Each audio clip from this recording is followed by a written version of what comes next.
The story begins with a tired young man who decided to return home early. He got on his bike and hurried home to get his homework done. Suddenly, a van emerged from around the corner and rushed towards the hero at full speed. The young man did not have time to leave the roadway and ended up under the wheels of this van. He flew off the bike instantly, and the entire road was covered in his blood. The van driver told Mr. Lin that the mission was completed and wanted to get his money for it. He couldn't understand why Mr. Lin spent $1 million to buy this guy's life. Suddenly, the hero's body began to glow, and it was as if some foreign energy entered his body. The young man gradually came to his senses and miraculously managed to avoid a catastrophic incident. He saw a case of a young man being humiliated at school because he brought only 30 marks, and not as expected by those around him. From the conversation between the offenders, it became clear that the main character's name was Lin Yun. Lin Yun was beaten because he didn't look the way he should in normal society. The main character remembered the faces of his offenders, who had offended him more than once. Young people constantly beat him up, asking him to look at himself and his face, considering him fat. Lin Yun felt hurt that because of his appearance, he wasn't even called by his name, but just by a nickname. Lin Yun's new soul had cultivated medical arts to the catastrophe-splitting stage in the past. Lin escaped the disaster, but as a result, a new consciousness came to this planet and entered his body. He tried to use the chi energy he had accumulated to heal the body. The attempt was unsuccessful, because the meridians of this offspring were destroyed. At such a young age, he has so many enemies, and he will definitely not live to be 20. The main character got to his feet and gradually came to his senses. Even though he has taken over this body, he still needs to absorb the chi and refine it. He promised the owner of the body that he would take revenge on everyone for his grievances. He activated the chi energy, but even after an hour it did not produce any results. The new Ling Yun didn't understand why there was no necessary chi energy in this area. He realized that now he would have to drag this useless body around in order to live on. At worst, he will have to cultivate everything all over again.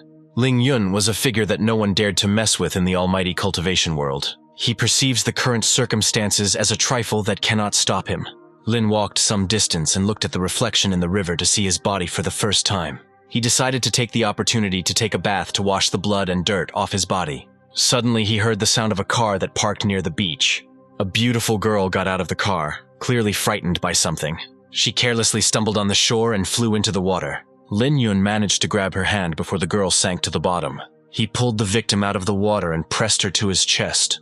Looking at the guy's appearance, the girl thought that he was harassing her and pushed him away. For a long time she tried to break free from his hands, but something seemed to pull Lina towards her. The young man calmed the girl down and explained to her that he did not wish her any harm. Luckily, she understood everything correctly and suggested going ashore to discuss the incident. Lin Yun picked up the frightened woman in his arms and carried her to the dry shore where his things were.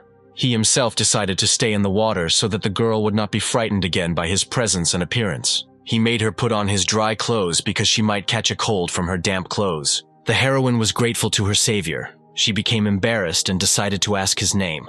Lin Yun, without giving his name, said that he gives goodness without reward without boasting about it. The victim began to leave the dangerous shore, and as she said goodbye, she shouted her name, Lin Meng Han, to the young man. After she left, the main character smelled an incredible smell, and soon found its source. It was the spiritual herb of the 7 rays, which is nourished by the sun's rays as it grows. When the flower is ripe, it can be processed into 7 tablets of light, which will give a person spiritual power. With his current abilities, Ling Yun wouldn't be able to process the grass, and fortunately, it would only mature in 2 months. This bush of 7-ray grass was shining because it was filled with solar energy. The main character decided to exchange his insignificant chi energy for this spiritual energy of the sun. Despite losing some abilities, Lin still had the talent to absorb all types of energy. The stage of cultivating chi energy was the second stage after the stage of tempering the body. The Yang Jiao meridian was one of the 8 additional meridians, depressions. As soon as the energy exchange took place, the main character felt lightness and strength throughout his entire body. Lin made several movements and tricks to test the presence of power. It needs to be cultivated to the first stage of chi before the flowers mature. Only after this cultivation will he be able to create pills and restore his meridian. The meridians appear in pairs and consist of yin and yang vessels, both originating at the ankles and running parallel along the body. The main character was sure that all those who humiliated and hurt him would pay for everything. He returned to the dorm, but it was too late to enter through the main entrance, as he would be put on the list. He decided not to take any risks and not to expose himself, but to simply climb over the fence. The first attempt was unsuccessful, and then Lin tried to jump over the fence using spiritual power. After some time, the hero found himself at the required dorm room, number 305.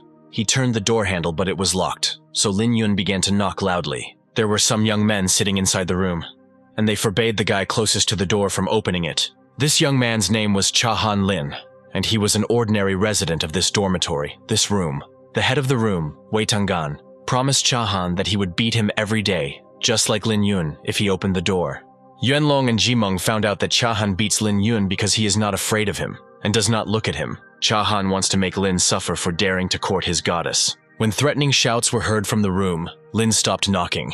This made Cha-Han Ling laugh because he thought that fatty Ling Yun was afraid of him. The next moment, the main character smashed the door of the dorm room with all his might. He became furious and attacked the residents, asking who dared to close this door. No one present expected such a bold reaction from Lin Yun, and everyone was stunned. Wei Tangan approached Lin and asked why he was late today and if he was okay. Lin clearly saw this man as a comrade, because he explained the situation to him without being rude. The leader joked that Lin Yun went to the river to commit suicide because he was not accepted into the group. The main character yelled at him and asked again who closed the door of this room. Cha rebuked Lin Yun for his impudence and declared that he personally locked the door. Then the main character couldn't resist, rushed at the leader and struck him in the throat. Cha-Han didn't expect this turn of events and immediately flew to the floor, trying to get rid of this psycho. Everyone present was shocked that some humiliated person had offended their leader of the room. Lin Yun continued to beat Cha-Han, slamming him onto the ground several times and kicking him in the stomach with all his might. Wei Tangan sharply shouted at Lin to be careful and look back. Behind the hero was an embittered Jimeng who decided to protect Cha-Han. He stabbed Lin Yun in the back, but the protagonist didn't react to it at all. Jimeng felt an incredible pain in his wrist, and most likely it was broken. Lin Yun began to joke about how Jimeng had little strength, just like a small child. The guy couldn't understand why the fat man, who had been humiliated by everyone, had become so incredibly strong. The noise from this room brought the residents of other rooms to deal with those who were disturbing their sleep. They burst into the room and asked Cha-Han and his comrades to deal with this loser Lin Yun. Cha-Han asked the leader of the other room, Gu Yunlong, to subdue Ling Yun.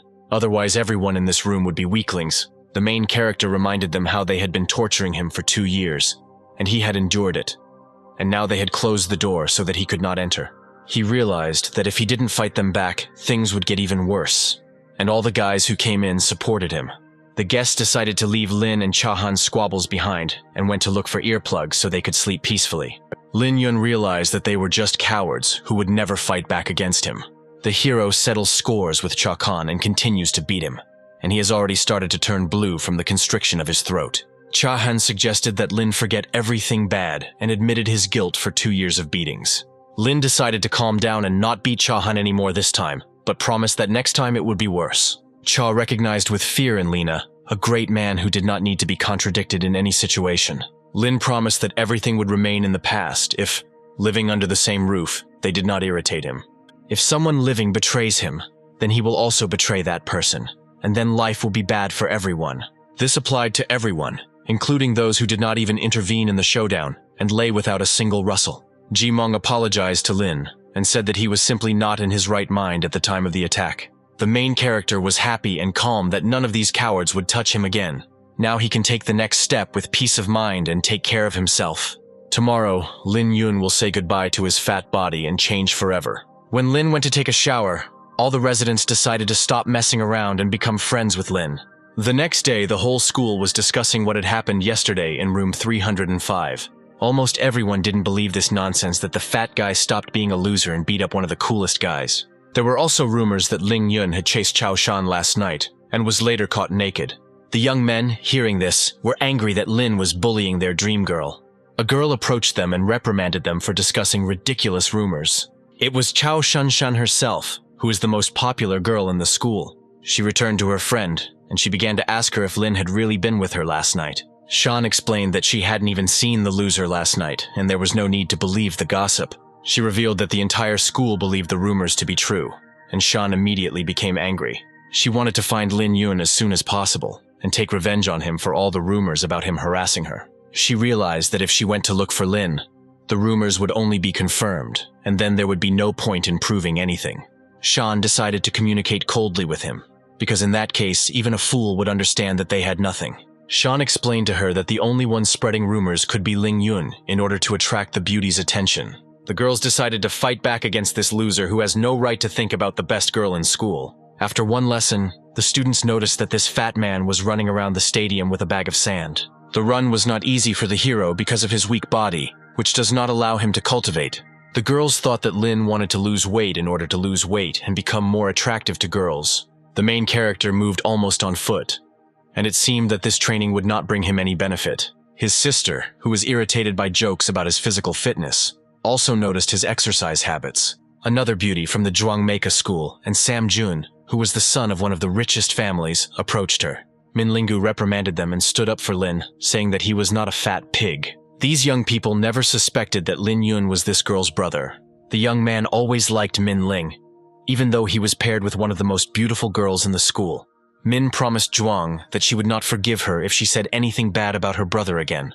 Zhuang explained that she had the right, because Lin Yun was the worst student and was beaten every day. The young man stopped his girlfriend and asked her not to overdo it with the sweet Min Ling. He apologized to his beloved and explained that Jwangmeika was not one of those who could express himself decently. Zhuang considered this act of Sam Jun to be a betrayal, because they had been in a relationship for a long time. He promised himself that he would immediately break off relations with her as soon as he won Min Ling's heart. Someone from the outside announced the opening of a betting shop and offered to place bets on the number of laps that Lin Yun could run. Everyone around him thought that this unlucky fat man would not be able to run even one lap. Jun himself suggested stopping the showdown and asked the girls to join the company of bettors. Jwangmeika announced to the loser's sister that the whole school knew that her brother was useless trash. She offered her a bet to place bets on the number of laps that Lin could run. The sister agreed to participate because she believes in her brother and is not afraid of losing to someone. Students from all floors watched as the main character tortured his body with intense exercise. Cao Shan and Jilin, who were among the crowd, did not recognize him as the former Ling Yun at all. Jai suggested to her friend to join Teng Meng, who was gambling again. Teng Meng, who is the god of gambling and one of the four hooligans, greeted the girls. Jwangmeika bet $2,000 that this loser would only run a lap. The friends bet a certain amount of money that Lin Yun would run 5 to 10 laps. Lin's neighbors did not understand why Goddess Chao and Teng Meng were so confident in him. Ji was afraid that their bet would be lost, since the bag weighed a quarter of Ling. But Shan Cao had calculated everything. Jwangmeika was worried that her boyfriend did not support her bet, and it was as if he had humiliated her by doing so. She wondered how much confidence Min Lingu had in her brother, and how much she valued his strength. Then the girl announced that her brother would run more than 10 laps and bet 500 yen. Teng Meng closed the betting shop and invited the bettors to go to the field to see the result live. It was hard for the main character to train his body, but he needs to properly temper his heart. Compared to what he had gone through in the cultivation world, this fatigue was just a drop in the ocean. Lin Yun had already run 2 laps, and some players had lost their bets. Teng Meng and his friend Chen Zhang concluded that the hero had already reached his limit in training. At some point, Lin's body became stronger and his steps became faster and longer. The boys immediately became worried because they realized that Lin had not used all his strength. Lin Yun paused and began to spit out blood, as if all his strength had left him. Everyone realized that if the main character continued to run, he could die. Suddenly, Lin Yun stood up briskly, and his aura finally activated. He grabbed the bag with one hand and ran at an even faster pace than before. After spitting out the accumulated blood, the spiritual power of the 7 luminaries' grass finally spread through the veins. Now all the spectators are becoming more interested in how this training will end and what the result of the bet will be. One of the bettors asked his friend to do everything he could to prevent Lin from running the 5th lap. Many others, on the contrary, were rooting for the athlete to complete the 5th round, and then they would get rich. Hearing this, the protagonist mocked them, because only 5 laps is not his style. Since this place has no spiritual energy at all, extreme training is the only way to break the shackles of the body. When this body reaches its limit, it will be able to stimulate the spiritual power of the 7 luminaries' grass and gain a new level of strength. Once Lin exhausted the energy of this herb in his body, he would continue to go to the river to absorb spiritual power. Day by day, he will get rid of this fat and then reach the peak of body hardening. The faster and more Lin Yun sped up, the more the spectators worried about their lost money. The hero's extreme training was also acknowledged by the main bettor, Ten Meng. The guy who was asked to intervene in the betting decided to listen to the advice and prevent Lin from escaping. He threw himself right under the hero's feet to push him off the track and prevent him from completing this 5th lap. Lin Yun gently pushed him away with his super strength and continued moving. Everyone was surprised that the moment Lilei tried to push Lin, the hero sped up and dodged. He had reached the 5th lap, and Teng Meng and his friend were at a loss for words to explain it. The young man Lilei was still determined to stop him. He promised that Lin would come to a quick end for disgracing him in front of everyone.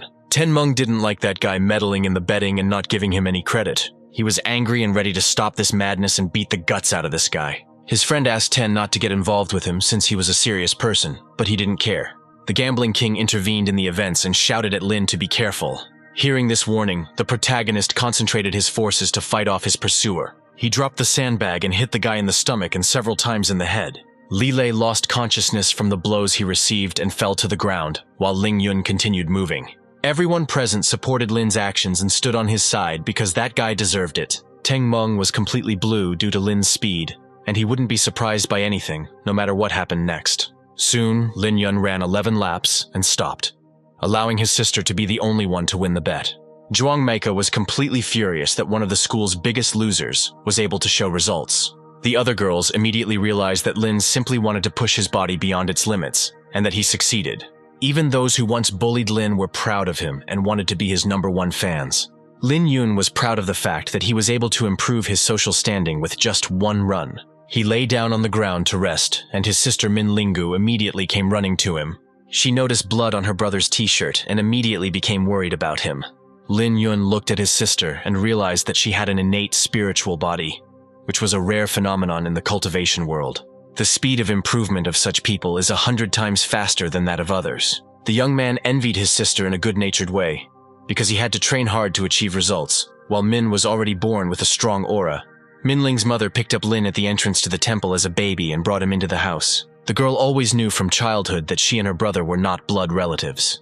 Although they were not related, their relationship was better than that of real brothers and sisters. But until one incident. One day, Lin's peers began to mock him for being a foundling who was picked up on the road. Since then, the brother became quiet and uncommunicative, and began to ignore and avoid his sister. Min Lingu was afraid that she had lost her brother forever, but now she was incredibly happy that their family connection had been restored. The main character decided to take a shower after training, and after, he promised his sister to take her to a hearty lunch. Soon their company went to the cafeteria on the 2nd floor of a good local eatery. Mingling was worried that her brother had brought her to such an expensive place that she had never been to before due to a lack of funds. The young man was ready to pay for any food his sister ordered, otherwise he would not have invited her here. Min stopped being shy and decided to order the best food so that her brother would eat well after training. Looking at the cost of the dishes, Lin Yun was stunned, because he only had a fraction of that amount in his pocket. He asked his sister about her financial situation, but he was extremely upset that he could not treat her at his own expense. Min Lingu couldn't tell Lin that she had bet all her money on his running result. She lied that she had lent all the money to her dorm mate, and thanked Lin for deciding to treat her. Lin decided that he and his sister would quietly sneak out of the cafe after they finished eating. At this time, the heroes were disturbed by the bettor Teng Meng, who was looking for Ming Ling. The girl began to worry about her bet and asked the young man not to disturb them while they were having dinner. Ten decided to join them for lunch and asked Min not to shy away from him. The main character noticed his sister's reaction and rudely began to drive away the uninvited guest. Teng Meng obeyed him and stood up, announcing that he had come here to give the money to Ming Ling. Min, afraid that she would be exposed, pretended not to understand what was being said and drove the young man away. Before leaving, Teng told her that she had won 10,500 yuan in a bet. Lena was intrigued by this phrase and Ten told him that he had arranged a bet on how far he could run. According to him, only one bet 500 yuan that Lin would last more than 10 laps, and the odds were over 20. Min began to apologize to her brother for her misdeed, but he, on the contrary, scolded her for betting such a small amount. He asked her to go all in next time if there was a similar bet about him. The main character wanted to strip this guy who was involved in organizing bets naked. Meanwhile, Shan called her brother and told him that a fat schoolboy had broken his record for running with a load. Brother Shan set a record for carrying a load when he was in Shenmi's squad. The young man felt offended by this, because according to his sister, this fat man used to breathe heavily after taking 2 steps. He understood that the schoolboy had not simply pushed himself to the limits of his physical capabilities. Brother asked Shan to be more careful, because those who push themselves beyond their capabilities begin to develop at a rapid pace. At that moment, Shan's friend came up to her and interrupted her phone conversation with her brother. The girls were hungry in the morning, and so decided to go have a bite to eat in the same cafe where Lin and her sister were sitting. Entering the 2nd floor of the cafe, The girls did not expect to see Lin there, because only wealthy students can afford this floor. Cao Shan and Jilin decided not to be shy and joined his company. For some reason, they were confused by Lin Yun's special care for her sister.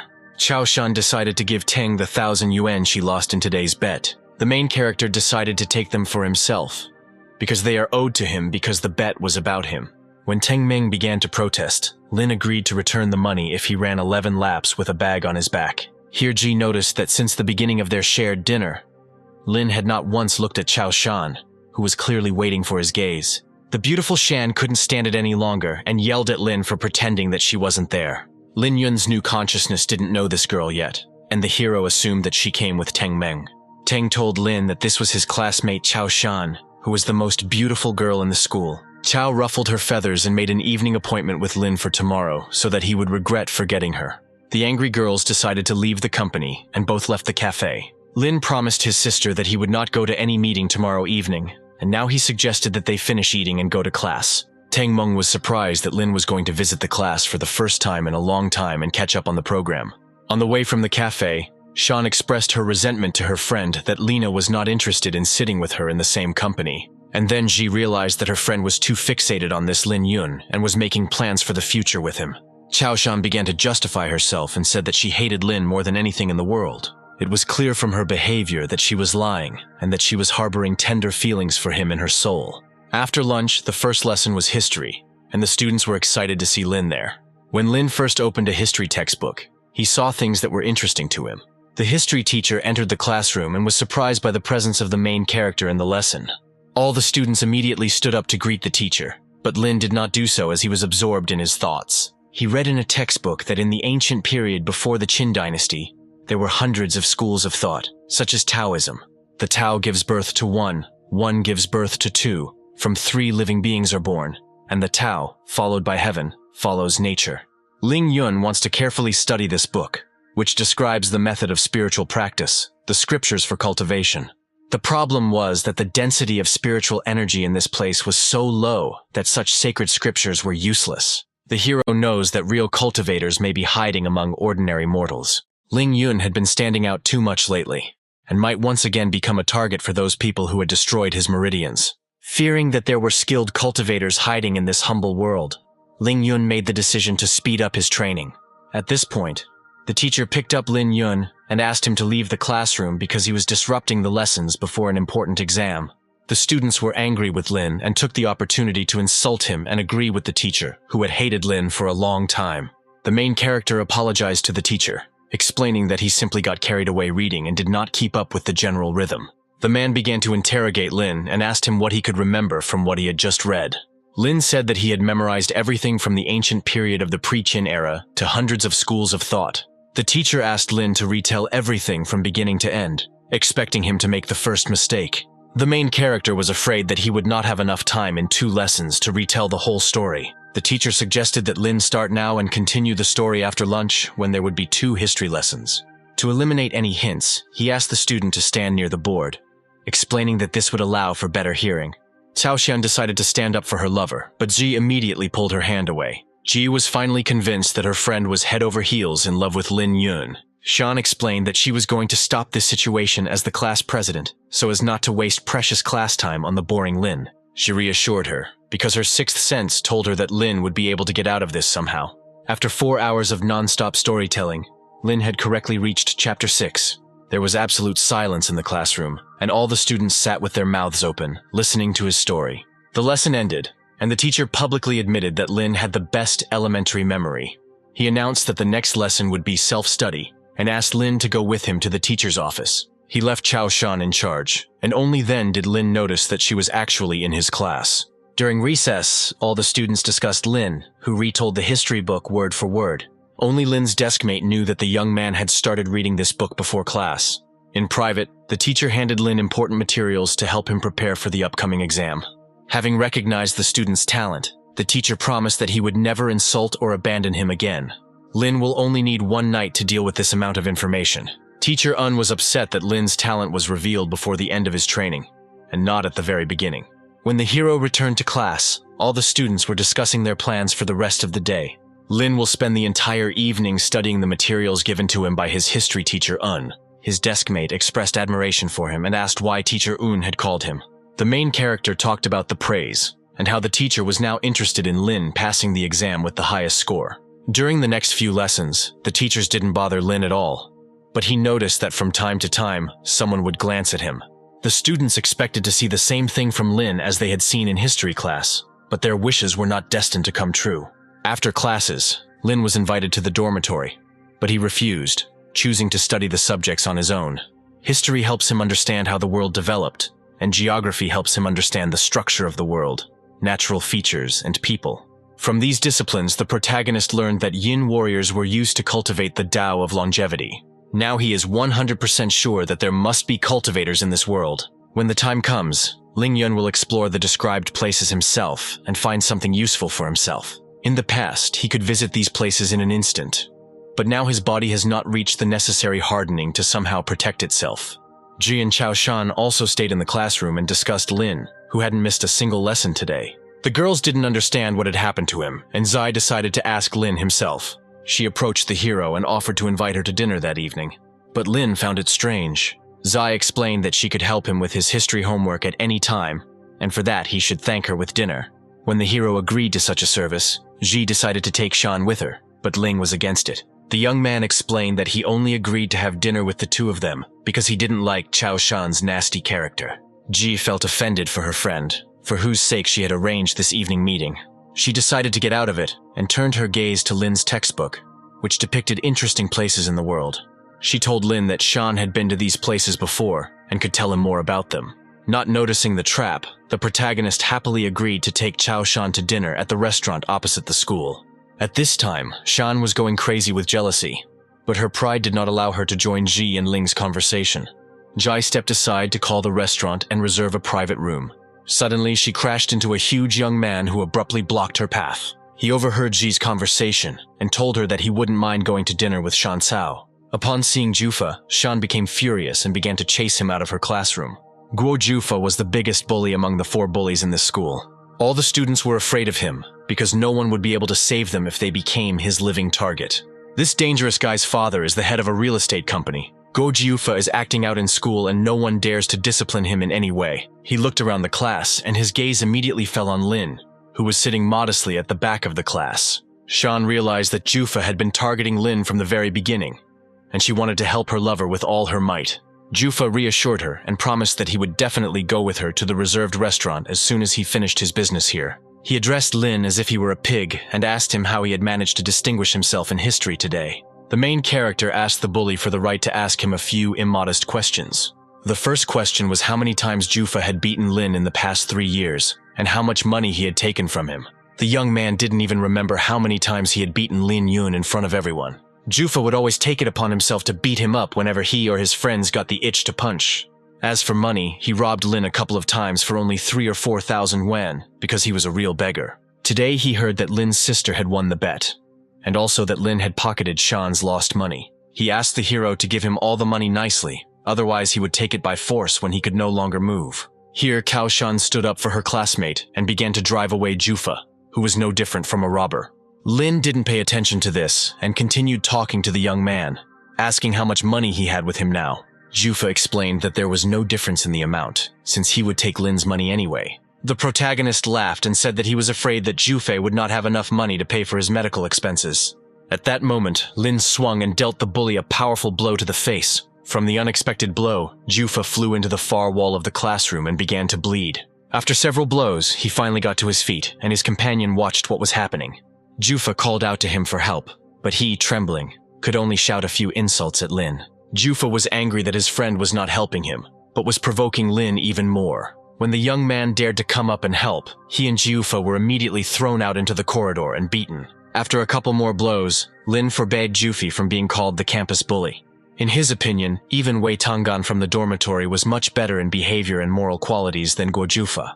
The main character persistently asks his ill-wisher how much he has stolen from him over the past 3 years. Jufa announced the sum of 7,000, and Lin's friend suggested that he should receive this sum with interest. Lin decided not to be impudent, and asked Jufu to voluntarily return the 8,000 to him.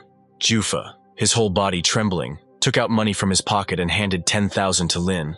Lin Yun threw the money on the floor and refused to take such a sum because he just wanted to get his savings back. On the other hand, he believes that the bully should pay him for his courage and efforts in raising him.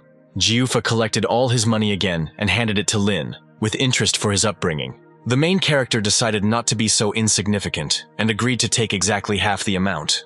Guo Jufa promised himself that he would definitely ask someone to beat up this fat man as an act of revenge. Before he had time to think about it carefully, another punch from Lin immediately landed in his face. Ling Yun reproached Jufu for standing up without his permission. It was important to the main character that the bully not tell anyone where the bruises on his face came from. He remembered the moment when Jufa's bully forced him to tell everyone that the bruises on his face were due to clumsiness. After each beating, Lin was forced to tell everyone that he fell because he fell down the stairs. Now, based on Jufa's words, he told his classmates that he had crashed into a wall and received bruises. Classmates confirmed these words and said that if there were any problems they could testify to them. Guo Jufa promised the hero that there would be no problems with him in the future, and that he would be careful. Lin Yun asked him not to appear in front of him again, otherwise he would beat him even more. Jufa gathered the rest of his hooligans and they angrily disappeared from Lin's sight. Classmates were glad that someone had finally managed to put these monsters in their place. Chaoshan analyzed Lin's movements and strikes and realized that they were not random. In her opinion, every movement of his implied some mysterious trajectory. The girl wanted to know what secrets the former loser and fat man Lin Yun was hiding. The main character wanted to use the money he received from Jufa to buy acupuncture needles and sports equipment. It would also be nice for him to buy a new phone for his sister, as well as a gift for his mother. Having counted all his money, he realized that it would clearly not be enough for shopping. Lin Yun wanted to find more rich weirdos like him who were looking for trouble. And then Teng Meng entered the office and reproached Lin for beating the son of the head of the largest real estate company. Despite his apparent arrogance, Teng Meng was an honest and reliable person in Lin's eyes. The protagonist hugged Ten and said that they could have beaten up such a tough guy together if he had come earlier. Ten agreed with him and did not argue, because he himself had long had problems with that bully. Suddenly, Lin's excited friend burst into the classroom and was immediately put in his place by Teng Meng. Now the main character understands that these two will always be on his side. As if in collusion with the previous ones, Sister Lina entered the classroom, alarmed by his fight with Jufa. Lin calmed Min Lin down and suggested that they go to a cafe where he could treat her to dinner. He also invited those two guys who had now become his loyal friends, and Shan and her friend, to dinner. Entering the expensive cafe, Lin thought that it was too pretentious for ordinary high school students to come here. That restaurant was one of the expensive ones in town, but Lin didn't know that, and thought they had come to an ordinary local cafe. Teng Meng was kindly envious of Lin, who was the only guy who was accompanied by two beauties of the school. Qi Lin was not at all modest and ordered all the dishes she saw. Fearing that there would not be enough funds, Lin reprimanded her and asked that other companions order first. Everyone wanted to eat their fill, because no one expected that the biggest loser would become the biggest celebrity in the school. Teng Meng was amazed that Ling Yun was able to disgrace Guo Jufu despite his status. He warned Lin that Jufa would not let go of this disgrace and would definitely take revenge on him. Teng suggested that Jufa would hire athletic guys for his own purposes, and Min Ling asked him to help Lin. Teng Meng promised her that as long as he was around, Jufa would not dare to take a step close to Lin. The protagonist realized that he needed to gain enough power to live in comfort. He was glad that he had a suitable candidate for this role in the form of Teng Meng. As expected, Jilin still overate and went to the restroom to powder her nose. This gave Lin a great opportunity to pry information out of Shan, and he asked about the Great Wall of China. Yuanlong said that he had been there as a child, but he did not understand why Lin was interested in the place. The main character said that he was simply interested in how people in ancient times built such a structure. He guessed that his smart classmate Chao Shan knew the answer to this question for sure. Before the girl could open her mouth, everyone heard the scream of Min Ling and Ji Ling, who were being pestered by some unpleasant guys. Chao Shan heard her friend's voice and immediately rushed to her aid. The hooligans were delighted to see her, because they wanted to spend an exciting night with these girls. Ten Ming came to the girls' aid and asked the offenders to apologize to the school children. The hooligans thought they were innocent, but Ten's insolence clearly infuriated them. They asked Teng Meng to kneel down and bow to the elders, and then they would consider sparing him. The hero didn't like their tone and immediately kicked one of them in the stomach. The surviving hooligan wanted to rush to help his comrade, but Lin Yun suddenly appeared behind him. Without thinking, the main character kicked the offender in the back and knocked him to the floor. This was done with each of the offenders, and soon the problematic situation was resolved.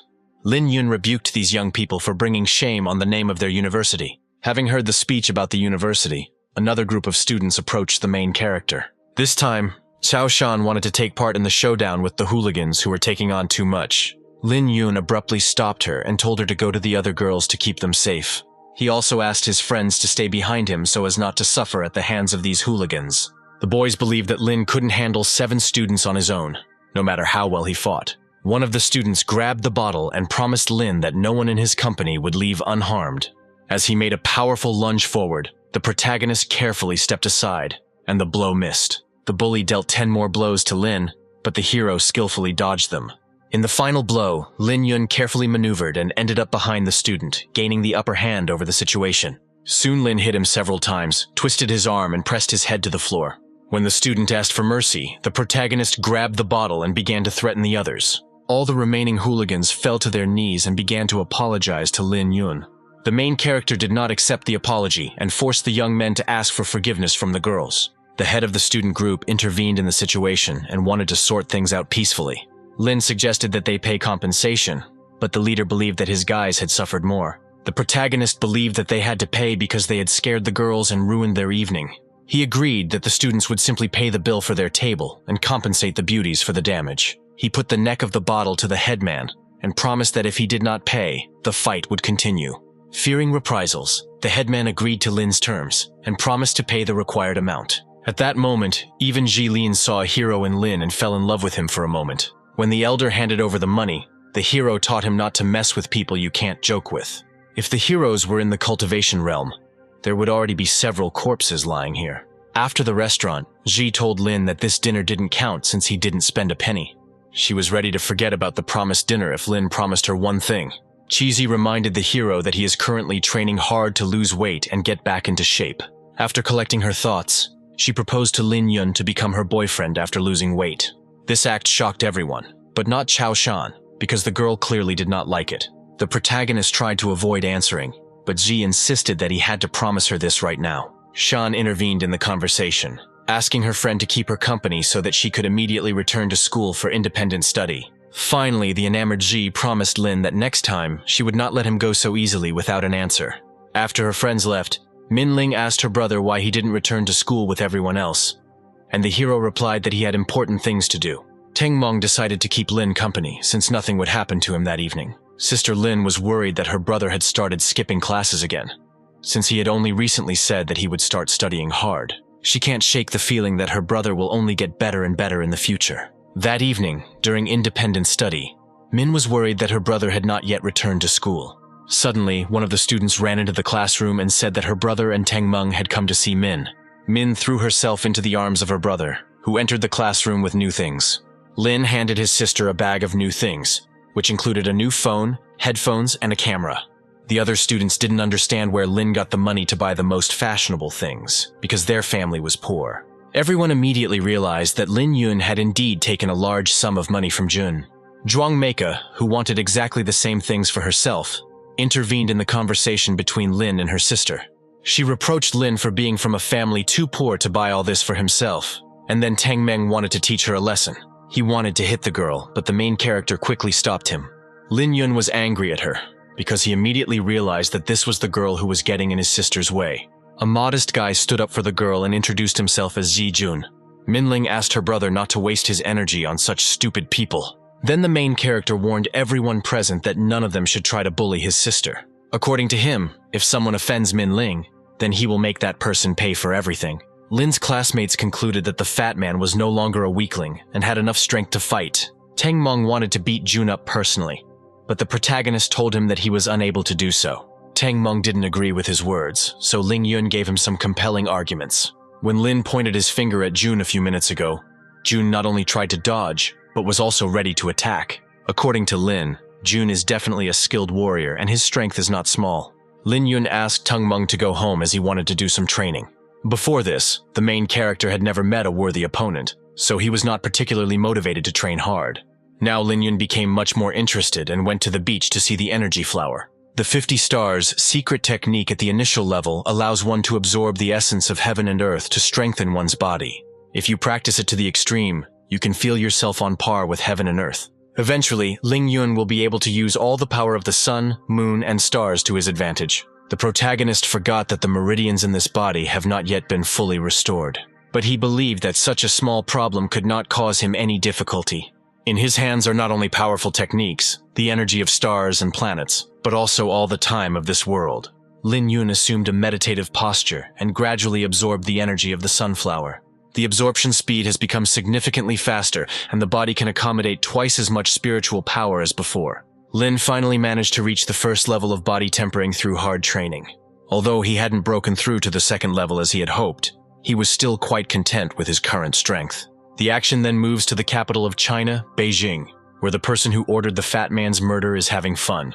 The young man was in the company of two charming girls who were relaxing with him in a local bar. Suddenly, a friend called him and told him some extremely unpleasant news about the fat man. He sent him a video of Lin Yun training hard with a sandbag in the school stadium.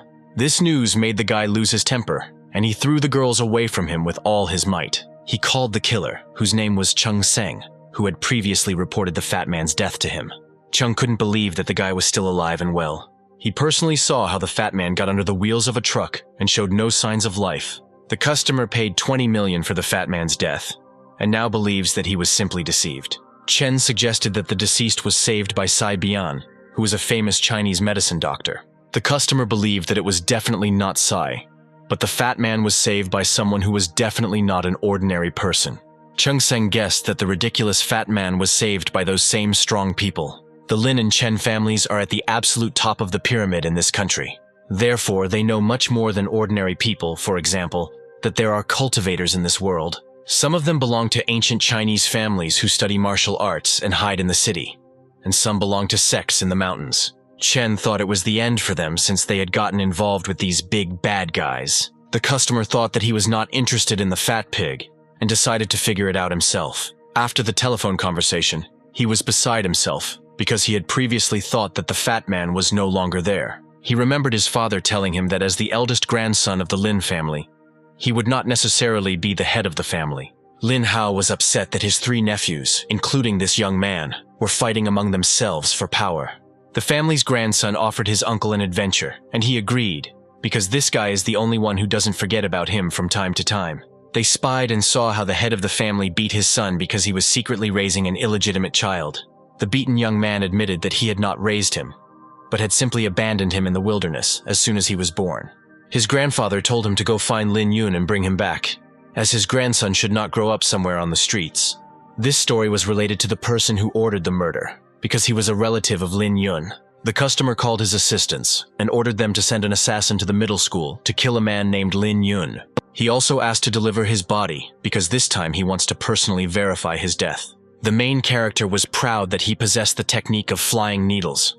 At his current level, he can hit the ball without missing from a distance of up to 10 meters. Thanks to his knowledge of the body's meridians, silver needles can be used to heal and save the sick. Lin didn't know where he could get silver needles that would serve him as a powerful weapon. After a few days, the protagonist developed a general understanding of this world. The common sense of mortals in this world has acceptable limits, so Lin can no longer train during the day in front of everyone. After each training session, the girls would discuss him, emphasizing Lin's development into a real man. The boys were angry at Lin for still daring to come to training and achieve results. They were not happy that girls stopped paying attention to them.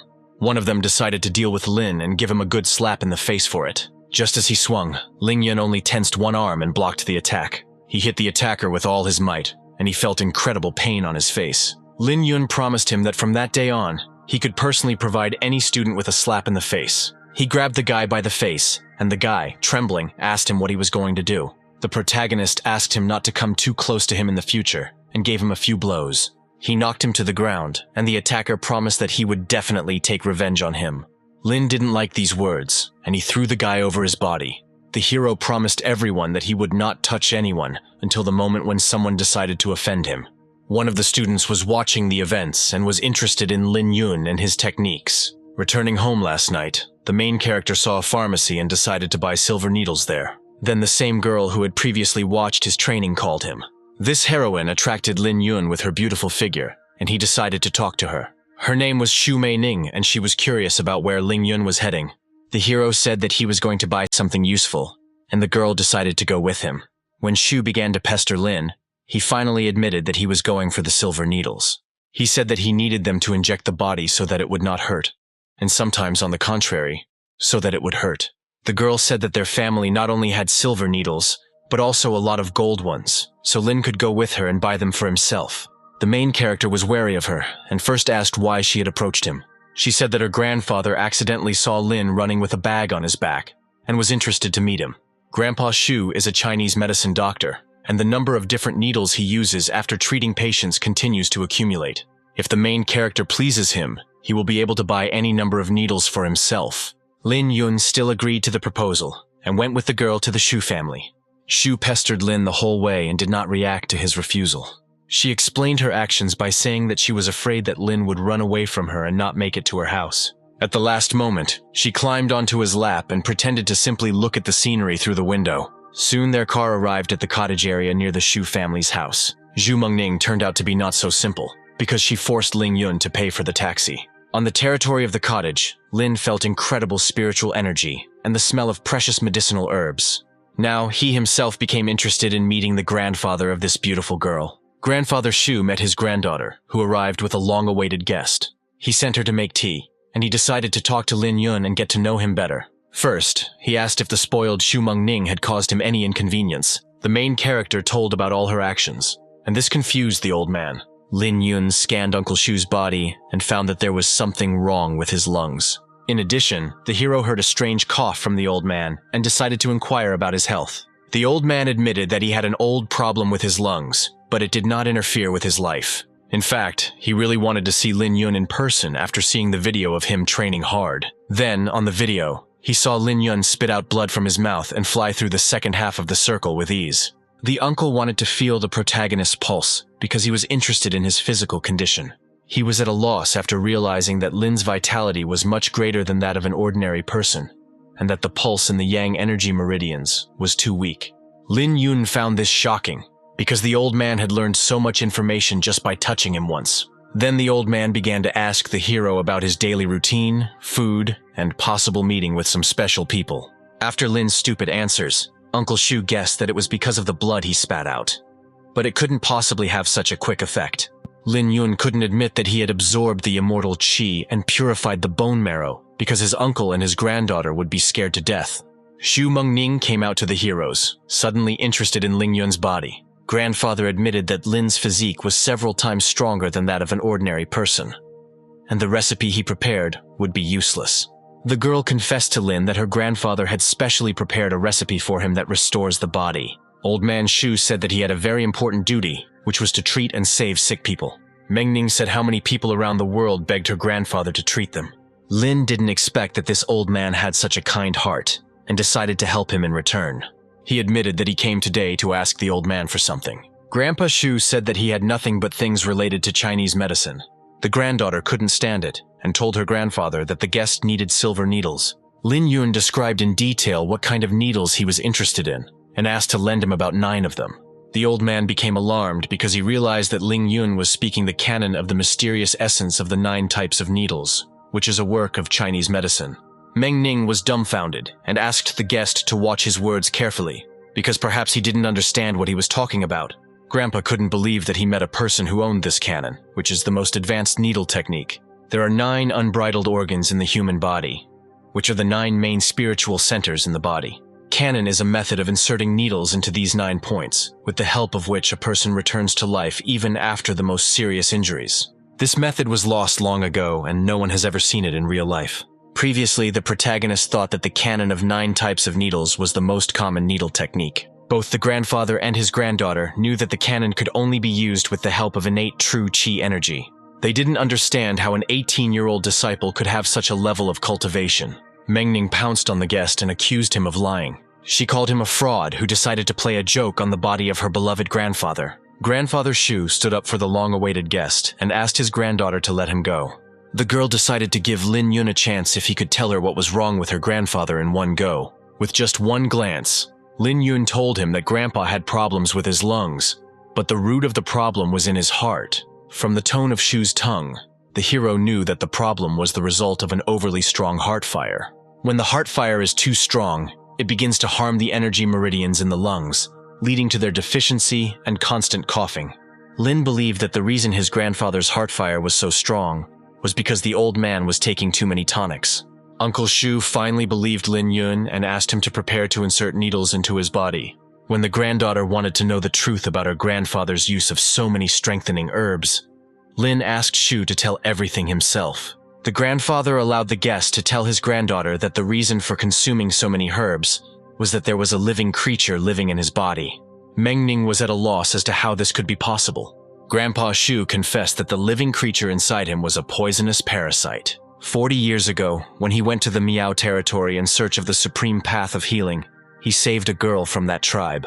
It turned out that she was the holy maiden of the area, and a great master in the art of healing and perfecting parasites. The time spent talking with her was one of the happiest moments in Shu's life. However, when his medical skills stopped improving, he decided to leave the area. Little did he know that the girl Miao had already fallen in love with him and wanted him to stay with her forever. At that time, Grandpa Shu was already married to Grandma Meng Ning, and they had a son. Grandpa Shu never expected that Miao would have a hand in his food. She still planned it in such a way that Shu couldn't avoid it. It seemed to the main character that he didn't even try to escape this situation and simply gave in. After making love, the parasite penetrates the body of another person and does not allow him to forget his partner for the rest of his life. The granddaughter asked her grandfather why he abandoned his beloved and simply did not take her home. If someone forgets Miao, the parasite will begin to eat away at their heart, and the pain will be so intense that death will seem like the only way out. When Miao relaxed, Grandpa Shu sensed the parasite's weakening and decided to escape from her territory. He couldn't get the parasite to leave his body, so he had to find a way to suppress it. So he has to take these herbs to strengthen the heart and spleen, to increase the power of fire in the body and suppress the pain from the parasite. Meng Ning pointed out that since this girl's love was strong, she should have started looking for Shu. Grandfather confessed that Miao had been looking for him all her life, but only his wife met her before him. Grandfather doesn't know what they talked about then, but after that meeting, Miao returned to the territory, and he never saw her again. Grandma told Shu that he himself had provoked this affair, and this love parasite and suffering was the price he had to pay. After Grandpa told the whole story, he asked Lin to start inserting the needles. He brought the box, opened it, and an incredible energy wafted throughout the entire area. Meng Ning asked the guest to take special care of her grandfather. As she left, she promised that if her grandfather were to suffer in any way, Lin would be hunted by a lot of people. Shu was worried that the procedure would take place outside, but the hero found it more convenient this way. He asked the old man to undress and began to insert needles. In the process, the main character realized that he could not use spiritual energy. When inserting the needles, he used the energy movement technique, as well as other higher techniques and chi movements. After inserting one needle, he noticed that nothing had changed with the old man's body. If Lin stopped at this, the girl would definitely explode with anger and get mad at him. The protagonist suggested that he needed to run a couple of kilometers to expel the spiritual energy. Looking around, he realized that he could simply absorb the spiritual energy of the jade that the needle box was made of. It turned out that Ling Yun had a special talent where he could absorb the spiritual energy of all things. He touched the jade box and stimulated his energy with the jade. He didn't expect that this trick would actually work and fill the needle with energy. After acupuncture, the parasite will cease to act for about 2 months. But during this time, the old man can regulate the lung meridians. Regulating the meridians in the lungs will help temporarily get rid of a severe cough. A moment later, 8 of the 9 needles were stuck into the old man's body. After Lin Yun stuck in the outermost needle, the old man's body was filled with incredible energy. Grandfather Shu shook and spat out a stream of blood from his lungs in wild horror. The granddaughter ran out to her grandfather, worried that he had vomited blood. The old man felt the canon of the mysterious essence of the 9 types of needles for the first time, thanks to which he felt a completely new body. He decided to thank his savior and allowed him to take these golden needles for himself. The old man had no doubts, because before him was the only one who could use them correctly. Ling Yun happily accepted the gift, but Meng Ning rebuked him for his lack of politeness. Then the hero pounced on her and said that he never heard a thank you for healing her grandfather. The grandfather scolded his granddaughter for arguing with the one who saved her dear grandfather. The main character decided to be cheeky and told the master that he had one more request for him. He said that he would like to ask him for a set of ordinary silver needles so that he would not have to search all over China later. The old man laughed and decided to hand over all 10 sets of needles to the pleasant guest. When he laid the needles on the table, Meng Ning became worried that Grandpa was going to give Lin the needles he used himself. Grandfather believed that these needles would only achieve maximum effectiveness in Lin's hands. With their help, Ling Yun will cure a large number of sick people. The granddaughter was interested in when Lin would be able to completely remove the parasite from her grandfather's body. The protagonist confessed that after 2 months, when Shu's body has recovered sufficiently, he will help rid him of the parasite. When the acupuncture process was taking place, the girl Miao also vomited blood. She realized that someone was able to suppress her parasite, which was devouring the heart of her lover. She knew that Shu wouldn't be able to avoid this just because he found some expert. Meanwhile, her daughter was in the company of other children on the street. The girl told the children of the tribe about the other world that she was able to see. Suddenly, she heard her mother calling her and immediately ran to help her. When she entered inside, she saw her mother sitting in a meditation pose with blood spilled around her. She admitted that her love parasite was suppressed, which caused a strong backlash. The daughter believed that after several decades, her mother could bring the parasite back and end the suffering. Miao promised that she would never bring the parasite back, because Shu is the only one she likes in this life. She admitted that the man who had suppressed her parasite was a skilled craftsman, and she could not deal with him from such a distance. She told her daughter to go and look for him tomorrow, because he was already marked with the aura of a heart-eating parasite. The daughter, Xiao Miao, felt that she couldn't handle this man who could even control the devouring parasite. Miao believed that with her voodoo technique, Xiao would easily suppress this low cultivation person. She ordered to force the master to release the parasite when he was in a painful state, and began to look for a way to escape. Finally, the mother asked her daughter not to give in to temptations when she found herself outside the settlement. Xiao Miao promised that she would never like strange men. The car carrying the protagonist and Shu Mengning arrived at the luxurious house. The guards looked at them and became alarmed, because they did not understand what kind of big shot had come to see them. Mengning informed her comrade that they had arrived at the restaurant, and she had to personally thank Lin for saving her grandfather. At dinner, the girl asked Lin why he didn't ask his grandfather for anything after the extraction. The girl believed that Lin's greedy nature should have begged the old man for more needles. Then she guessed that Lin Yun still had no idea what her grandfather's status was. According to the protagonist, Mengning's grandfather was a skilled Chinese medicine doctor and nothing more.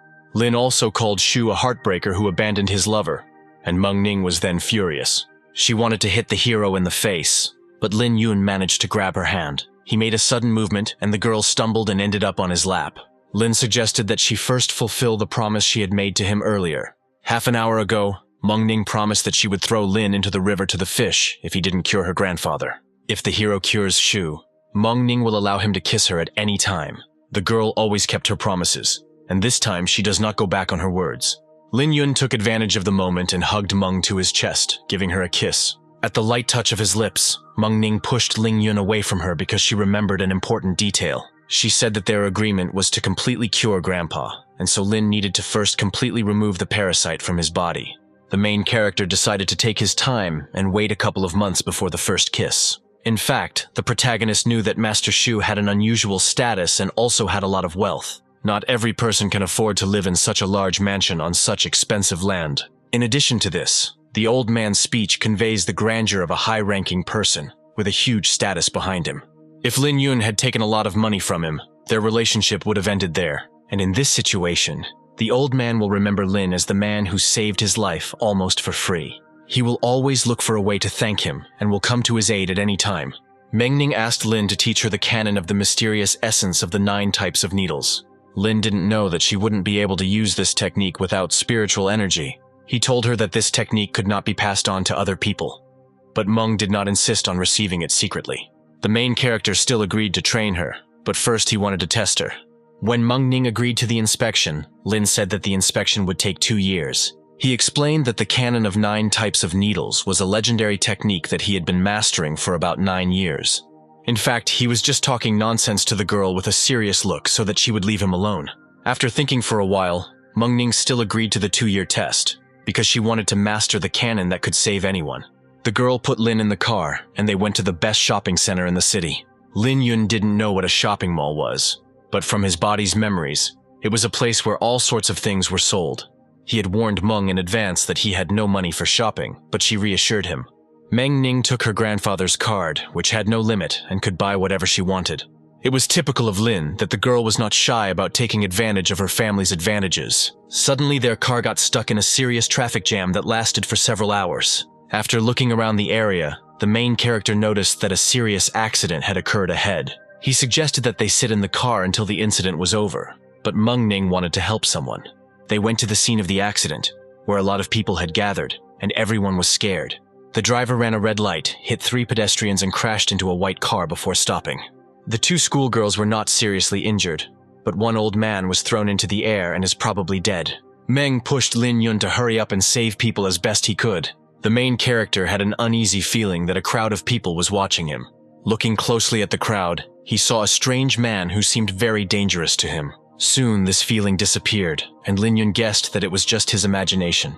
When Meng Ning wanted to help the old man, she was asked not to do so because he needed the help of specialists. The girl was only good at recognizing medicinal herbs, feeling the pulse and simple palpation.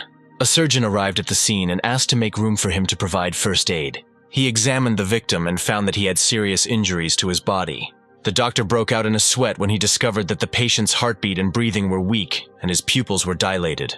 The police told him that the nearby streets were blocked and an ambulance would not be able to get through.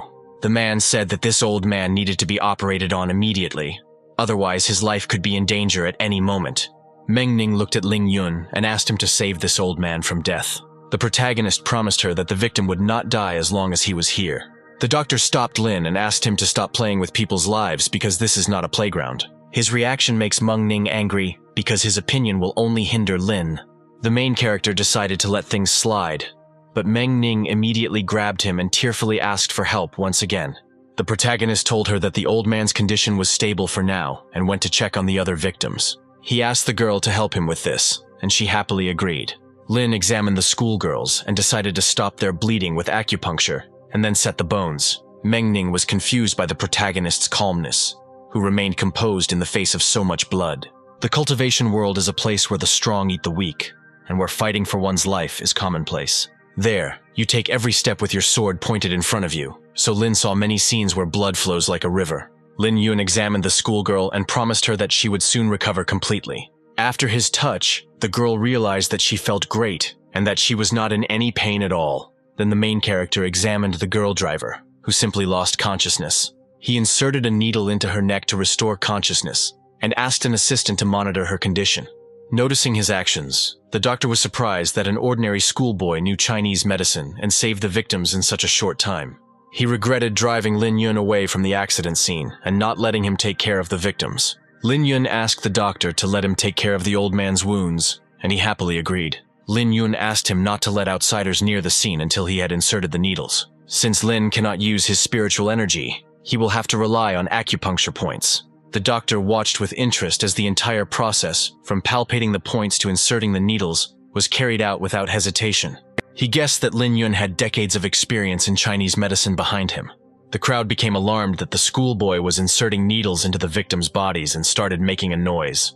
They assumed that with such actions the teenager would clearly drive the old man into the grave. The protagonist realized that the old man had brain damage, and inserting a needle would help him avoid paralysis and even death. The surgeon heard that even the best Chinese medicine doctors do not dare to use needles on the crown of the head.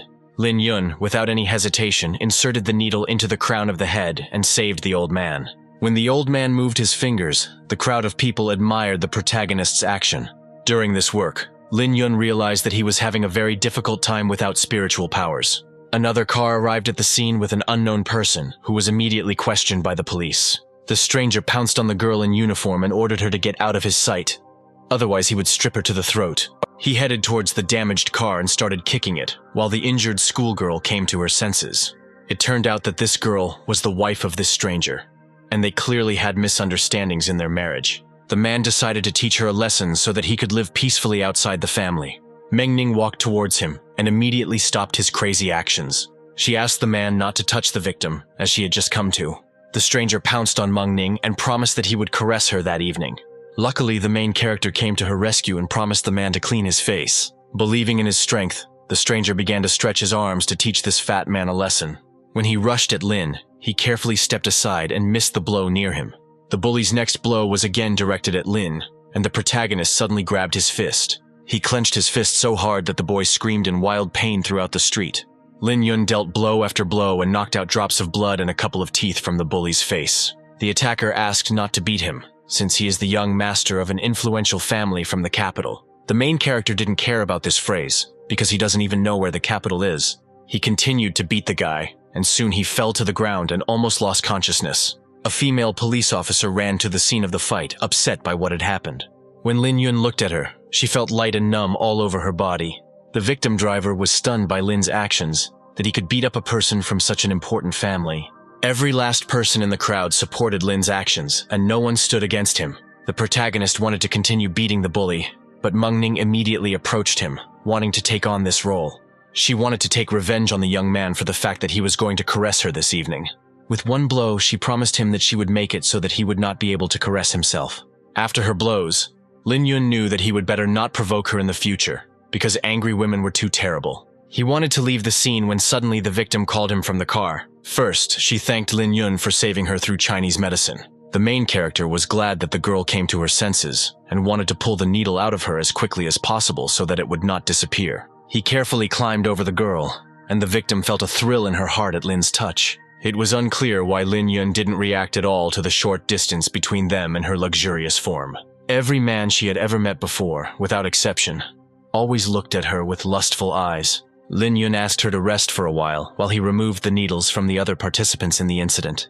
As he walked away from the car, he realized that he was completely seething over this beauty's gorgeous body. The girl driver decided to catch up with Lin, and introducing herself as Zhuang Mei Feng, asked for his phone number. Lin Yun played dumb and told the beauty that he didn't have a phone. Zhuang Mei Feng immediately realized that he was pretending to be a fool because he simply didn't want to get involved with her. The hero still gave the meeting a chance and said that Mei Feng could visit him at middle school at any time. She clearly didn't expect that the young man who was knowledgeable about Chinese medicine would turn out to be a schoolboy. She broke out in sweat and remembered that she had run away from her marriage and could no longer return to the Zhuang family. In fact, she was Zhuang Mei's mother, and she decided not to reveal this relationship to Lin. She wrote her phone number on Lin's hand and allowed him to call at any time. At the end of the conversation, she said that the family of the beaten man is one of the most influential in the capital, and most likely will want to take revenge on Lin. She promised that she would do everything possible to protect the protagonist when the time came. Lin Yun refused her willingness to protect him and asked her to take care of herself for now. He wasn't the only one who beat up that bully. There was also Meng Ning, who also had a lot of influence. The protagonist did not notice how Meng Ning approached them, silently jealous of him for this beauty. After some time, she finally approached Lin and said that the ambulance had already arrived and they needed to go. Lin Yun hugged his friend and promised to go shopping together after he got out his needles. They started to get ready to leave, but suddenly, an angry policewoman blocked their way. She wanted to take the heroes to the station because they had committed a joint attack on a man on the street. Meng Ning accused her of standing by while the bully tried to attack the innocent girl. The surgeon also sided with Lin Yun, who had just saved a seriously injured old man.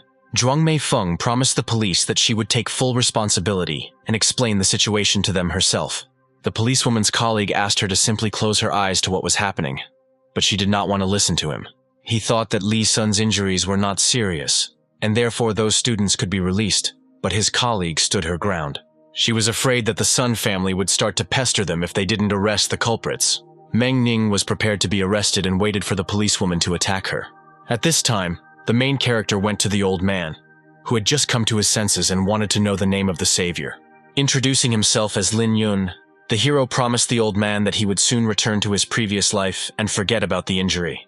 Now, none of the spectators doubted that they were looking at a real doctor. Everyone present rushed to insult the police officers because Sun Xing was the first to attack with threats. The protagonist was worried that Meng would say something stupid to the police, so he decided to simply take her away. The policewoman continued to stand her ground and again blocked the hero's path. Lin Yun touched her with his finger, and the woman again lost all feeling in her body and fell into her colleague's arms. When she fell to the ground, she began to ask God what stupidity she had committed in this life. After some time, the protagonist and his girlfriend finished shopping, and Lin was very tired. Meng Ning didn't understand why her comrade was tired, since she had chosen his phone and clothes herself.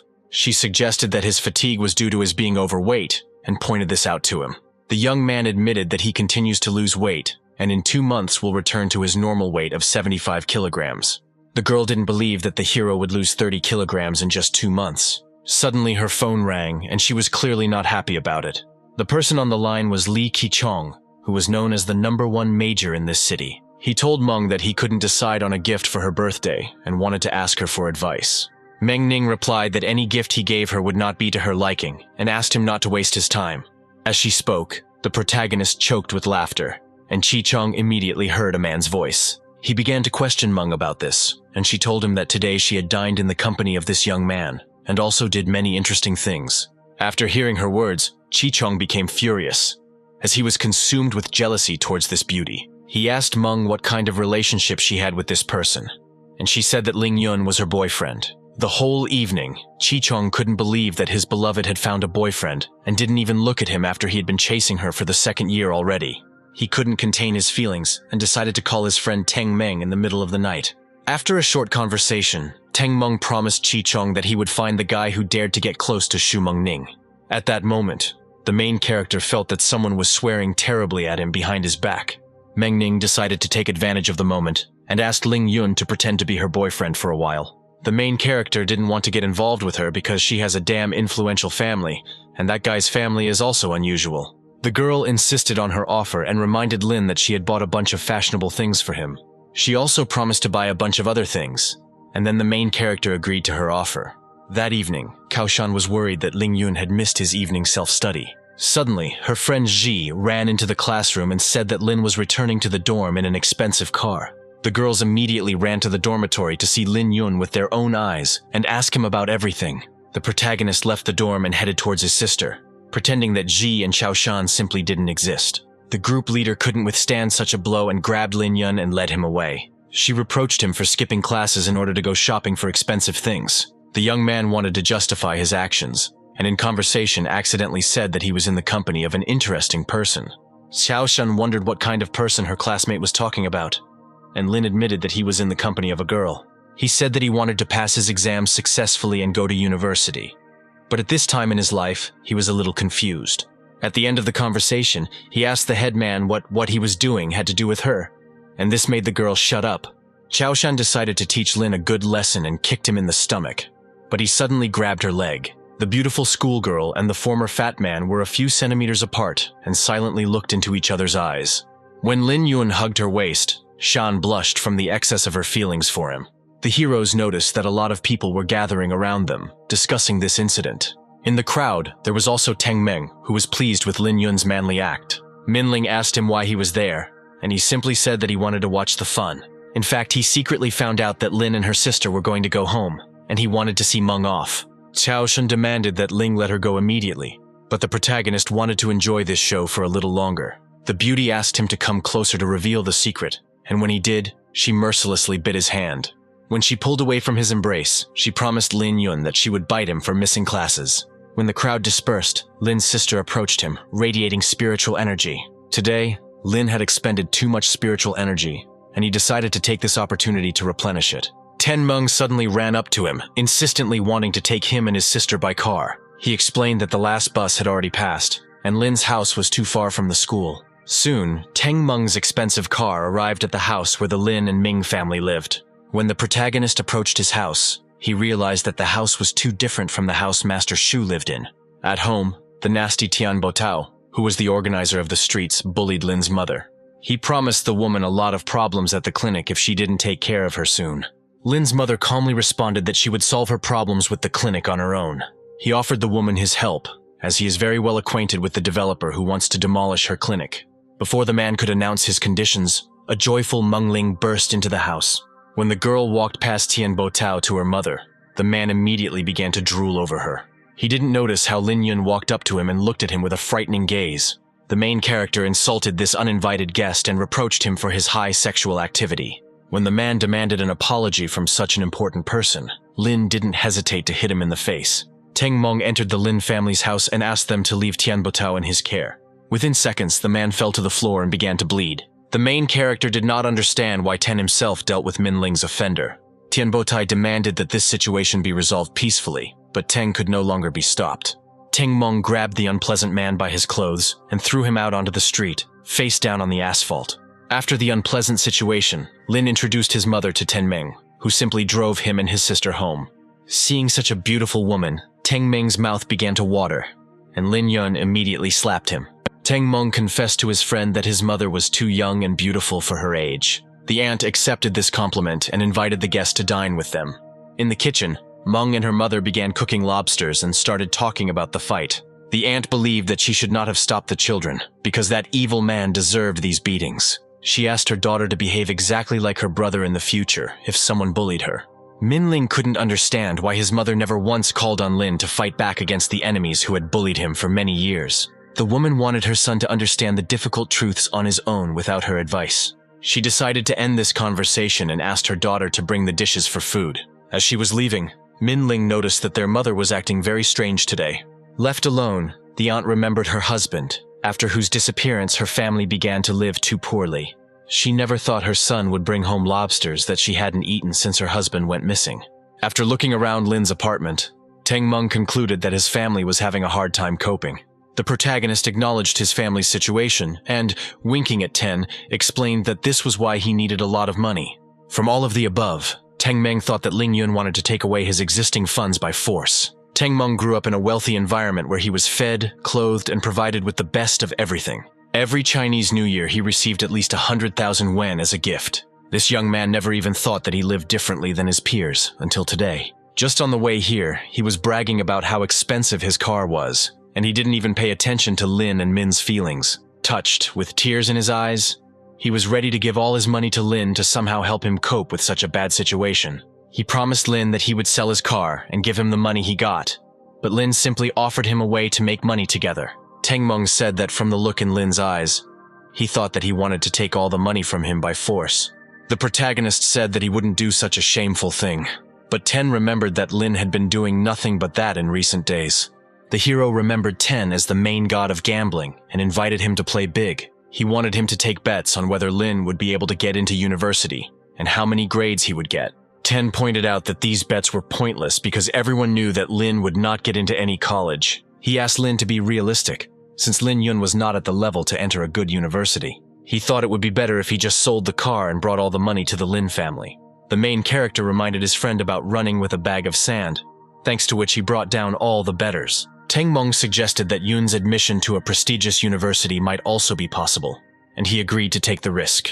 Lin Yun proposed a deal where they would deceive Ju Fu and Jun and the other rich students in the school. Their conversation was interrupted by the aunt, who invited everyone to join the table. Ten Ming can be called a gourmet to some extent, because he has tasted many delicious dishes in his life. Despite this, Auntie's culinary skills would make her a goddess in any restaurant and would surpass all of Tang Meng's delicious dishes. The young man did not understand why a person of such a level lived in this shabby clinic, and he felt uneasy in front of her. The mother asked her son to eat a few more servings because he had lost too much weight recently. Today, Lin Yun bought a lot of things and even took the initiative to teach Tian Botao a lesson. He is now a completely different person compared to the previous weak and incompetent Lin Yun. It seemed strange to him that his mother was not at all surprised by his strength, but took it for granted. After dinner, Tang Meng got ready to go home and promised that he would definitely visit this family next time. Lin Yun asked him to do one favor if he was going to have dinner with them again. The main character would like to rent an apartment near the school and asked Ten to find a suitable option. He explained his desires by saying that he wanted to live in a quiet area and not encounter too many people while training. On the way home, Ten couldn't stop thinking about Lin's family, in which all three people had different surnames. Moreover, Aunt Chin is dressed in ordinary clothes, but her manners are far superior to those of ordinary people. Meng assumed that his classmate had a fascinating history and a lot of suffering behind him.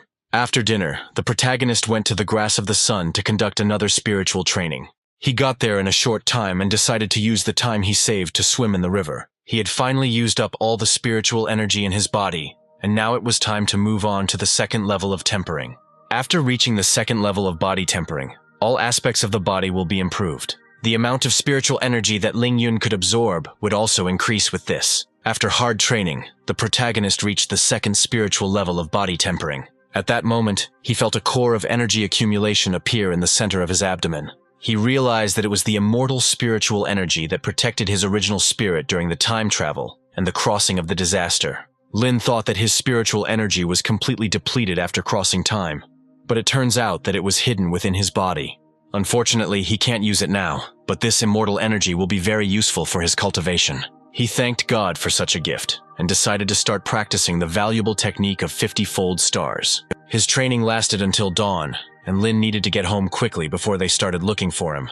Meanwhile, at the food market, hooligans harassed a saleswoman and ordered her to leave the area. Lin Yun immediately felt that a group of men were bullying a pregnant woman right in the middle of the street. The hooligans insisted that the girl leave the market or pay for her trading place. One of the attackers suggested that she come to the bar with him that evening and chat, and then she would be able to sell whatever she wanted.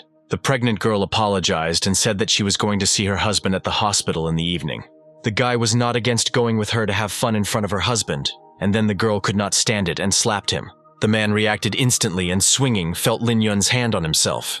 When the protagonist squeezed his hand, the guy shouted out that he was the nephew of the respected Tian Botao. The woman begged Lin to run away from this dangerous territory, as these people were not to be trifled with.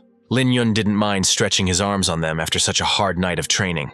In a matter of minutes, he neutralized all the attackers and threw them far away from this beauty. The young man realized that he needed to continue training because his body still felt pain when he punched. The pregnant girl began to lose consciousness from the sight of blood. But fortunately, Lin caught her in time. After scanning her body, he informed her that if she continued to work, both she and her baby would be in danger.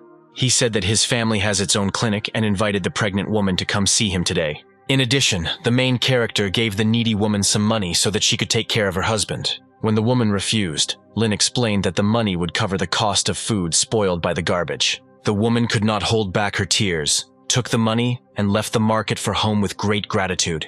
At that moment, the main character realized that he had given her all the money he had with him, but he did not regret his good deed at all.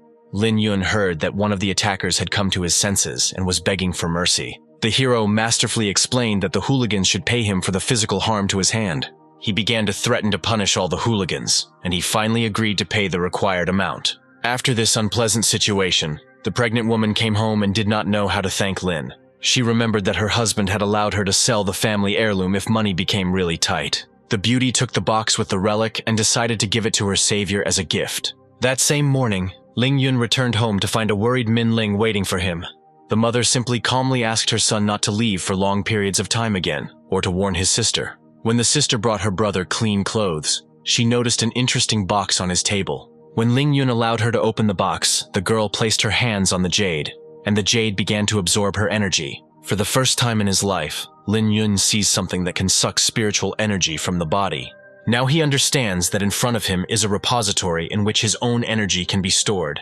Previously, he thought that the power of the 7 luminaries spiritual grass was simply dispersed into space.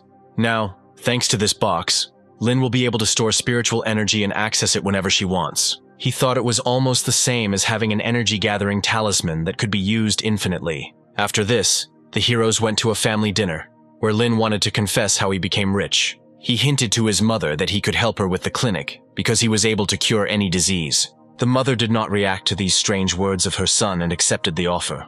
She happily went shopping with Min Lin, while Lin remained as a clinic worker. The hero believed that people had a wonderful chance to be treated by such an immortal doctor who would save them from any disease. When no patients came to see him for several hours, he decided not to waste time and practice with needles. He took the golden needles and threw them at the target, hitting the right spots on the little man. Lin walked towards the door to inspect the target, and at that moment, his entire body was covered in spiritual energy. The immortal energy itself was activated in Lin's body, and helped him directly break through to the 3rd level of body tempering. The hero wanted to take advantage of this opportunity to quickly break through to the 4th level, but he failed. After many attempts, he fell to the floor, exhausted, and saw that the pregnant girl had come to him. Lin Yun decided to confess to her that he was a master of Chinese medicine who could definitely help her. The pregnant girl assumed a lying position, and her whole body trembled with fear.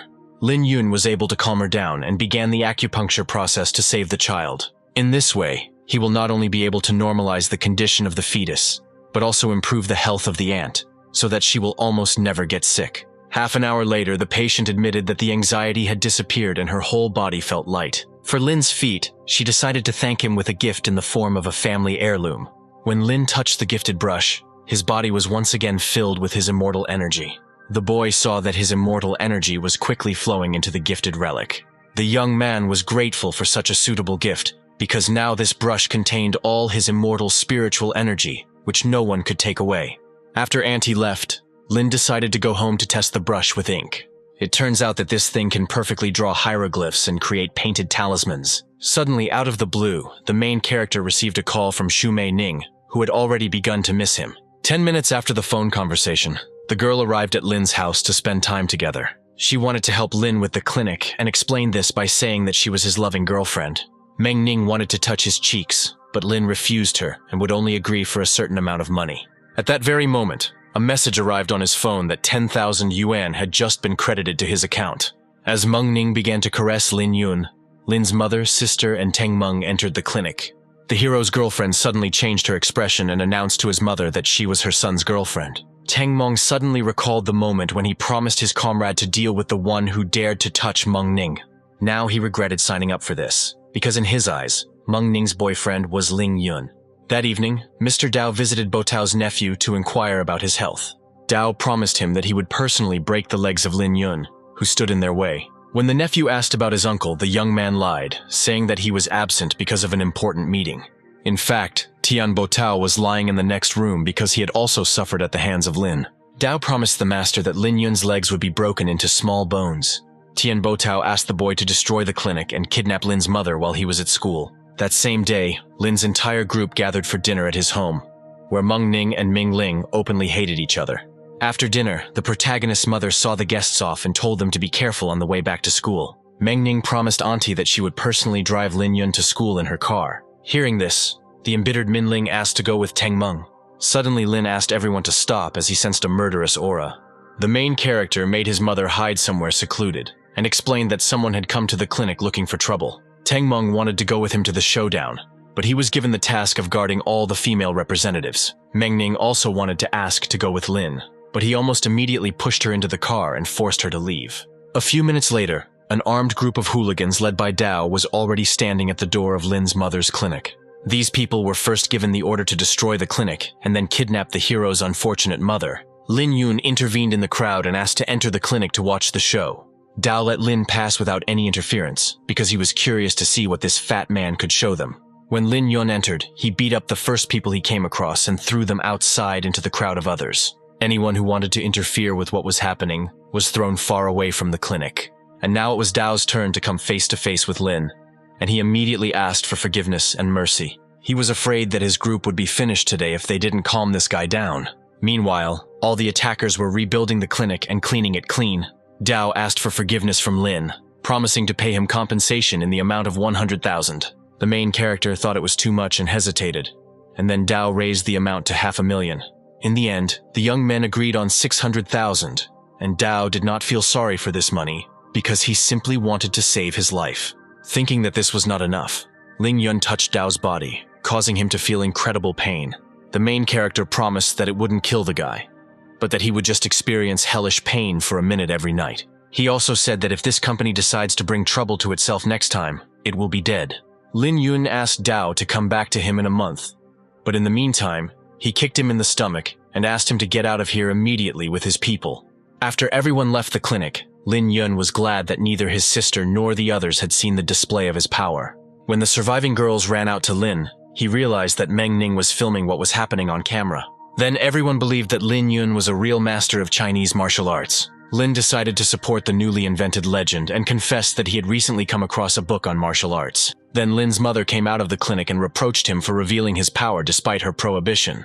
It turned out that his aunt had told him since childhood not to show his strength when he might get into trouble because of his large build. The mother asked her son not to be so reckless from now on, even though he did it for the sake of his family.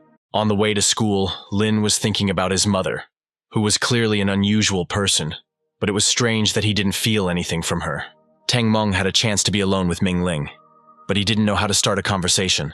Suddenly, the girl jealously asked him about Lin. How long had he known Meng Ning? Teng Meng told her that Meng Ning and Ling Yun had only met a few days ago. At school, Sister Lena found out that he was spending the night in a house he had rented nearby. She plucked a pink flower from a bush and handed it to Lin so that he would always remember her when he looked at it. After some time, Meng Ning reproached the young man that a pink rose meant a symbol of love and sympathy. The girl was wildly jealous of Lin Yun's sister, but she couldn't do anything about it. Suddenly, her car stopped, and she headed towards the same pink rose bush. She picked not just one flower, but a whole bouquet and handed it to Lin Yun. She promised the young man that if he threw away even one bud, she would bite him to death. Despite the persistence, Lin Yun liked this gesture of care, and the flowers were not bad either. After the trip, Lin Yun spent several hours cleaning the rented house. When he was completely free, he decided to take up the study of the mysterious brush. At his current level, it's hard to hurt him with normal sharp weapons, but this brush was able to injure him. When he simply touched the palm, the hand easily pierced the skin and released blood. The protagonist noticed that this relic was capable of sucking absolutely all the blood out of him and easily killing him. Luckily, this time the brush absorbed some blood and recognized him as its new owner. After all this, Lin Yun finally felt a connection with the brush and a special energy from it. The boy realized that the relic could be used to draw amulets and engrave formations. It can also be used as a powerful weapon when facing an enemy. Ling Yun spent the rest of the day usefully by going for a light jog. At night, he sat down again on the riverbank, lit a fire, and began to concentrate spiritual energy within himself. He felt the peak of the 3rd level, and he was eager to check the results of this training. He didn't like that the cultivation world was not like the cultivation on Earth. He realized that with each transition to a new level of cultivation on Earth, he gained more strength. The protagonist is confident that he will not repeat the same mistake when he crosses the disaster again. He went to school, where for some reason everyone was talking about him and Chao Shan and their hugs. She told her friend that someone had posted photos online of her and Lin hugging. Chao Zham took the news calmly, and Ji noticed that her personality had changed. When Ling Yun approached the girls and wished them good morning, Cao Shan was overcome with shame. After the last conversation, she felt that she was unworthy of greeting Lin, since she had nothing in common with him. She then asked her friend if she would be jealous if another girl asked Lin Yun out on a date. The school's beauty was confident that Lin Yun would not associate with anyone other than her sister. Suddenly, a charming beauty entered the classroom, looking for Lin Yun. This was the same girl that the main character met on the riverbank. She came to Lin to give him his jacket and his ID. At first, she thought he was just a fat guy, but now she thinks he could be a real handsome man if he lost a little more weight. The main character hoped that as a sign of gratitude, the girl would give him some money, but she simply hugged him tightly. Then Lin came up with a story that evening the beauty had broken his glasses, which he was carrying as a gift to his mother. He remembered that the girl was drunk and wanted her to immediately pay him for the broken glasses. When the beauty picked up the phone, Lin already believed that she would transfer money to him, but she only suggested going for a new pair of glasses. She was busy today and suggested that Lin meet in the future, taking his phone number. When the girl saved by the young man left the school, another beauty entered the classroom, looking for him. The main character did not know who it was, but during the conversation it turned out that it was the granddaughter of the old man whom Lin saved in the accident. He hoped that at least this girl would pay him for saving his grandfather. While he was thinking about money, all the students were speechless at the sight of this beauty. Lin heard from his classmates that this goddess had an expensive car, and he figured that she would pay him a considerable sum. Then he invited the girl to sit in her car and talk in private. This Lin was very different from the guy the old man's granddaughter had imagined. In the car, Lin hinted to the girl several times that she had a great car, but the girl did not like this behavior. The granddaughter admitted that she came to the school to modestly thank the young man for saving a stranger. The protagonist hinted that people usually spend huge amounts of money to receive his highly qualified treatment. The granddaughter admitted that she could pay any price that Lin named. Adding a touch of audacity, the main character said that he wanted $1 million to save the victim. He got out of the car and reproached the lady that she did not love her grandfather since she was not ready to pay for him. Suddenly, the beauty stopped him by the hand and said that she considered her grandfather's life to be the most important thing in the whole world. She handed Lin a check for $500,000, and Lin clearly did not expect this outcome. After thinking for a bit, the beauty agreed to give Lina this wonderful, expensive car. She left without saying goodbye and brazenly slammed the car door. When Lin Yun was left inside his new car, he realized that his conscience didn't even prick his heart. He decided that he would go back to school and give this car to his sister, but he faced one difficulty, which was driving the car. He got out of the car, lifted it up with one hand, and again forgot that no one should see his abilities. Meanwhile, Ji and Chao Shan were already discussing his actions, but the school's beauty was not surprised at all. The friend believed that if Shan continued to behave like this, her lover would be taken away by another girl. The conversation between the two beauties was interrupted by the appearance of a strange guy, who was clearly from an intelligent family. In this class, everyone recognized Li Chichong, who was studying at the capital university, and who was also looking for Lin Yun. The lovers of Ling Ji and Cao Shan suddenly changed their shoes and looked at Chichong with loving eyes. When Lin Yun walked out to this young man, Meng suddenly appeared between them. It was indeed Li Chichong, who had been pursuing Meng for years, and now just wanted to look at Ling Yun. The young man asked the girl to think again about his proposal, because for her sake, he had refused many beauties of the city. Lin decided to play his role brilliantly and reproached Li Chichong for chasing after his girlfriend. Unfortunately, his remark was heard by Ji and Cao Shan, who were shocked by the news. Li Chichong believed that Meng Ning was not so blind and could not choose him, the handsome man from the capital. Meng decided to prove the annoying suitor wrong and, reaching out to Lin, approached his lips. The main character was not against kissing this beauty, because she had long owed him a kiss for saving her grandfather. The crowd once again supported the main character, despite the fact that he had just recently hugged Shan. Chi-Chong was completely out of his mind by what was happening, and wanted to take proper revenge on Lin. He felt a sharp blow to his heart and instantly fell to the floor in front of Lin.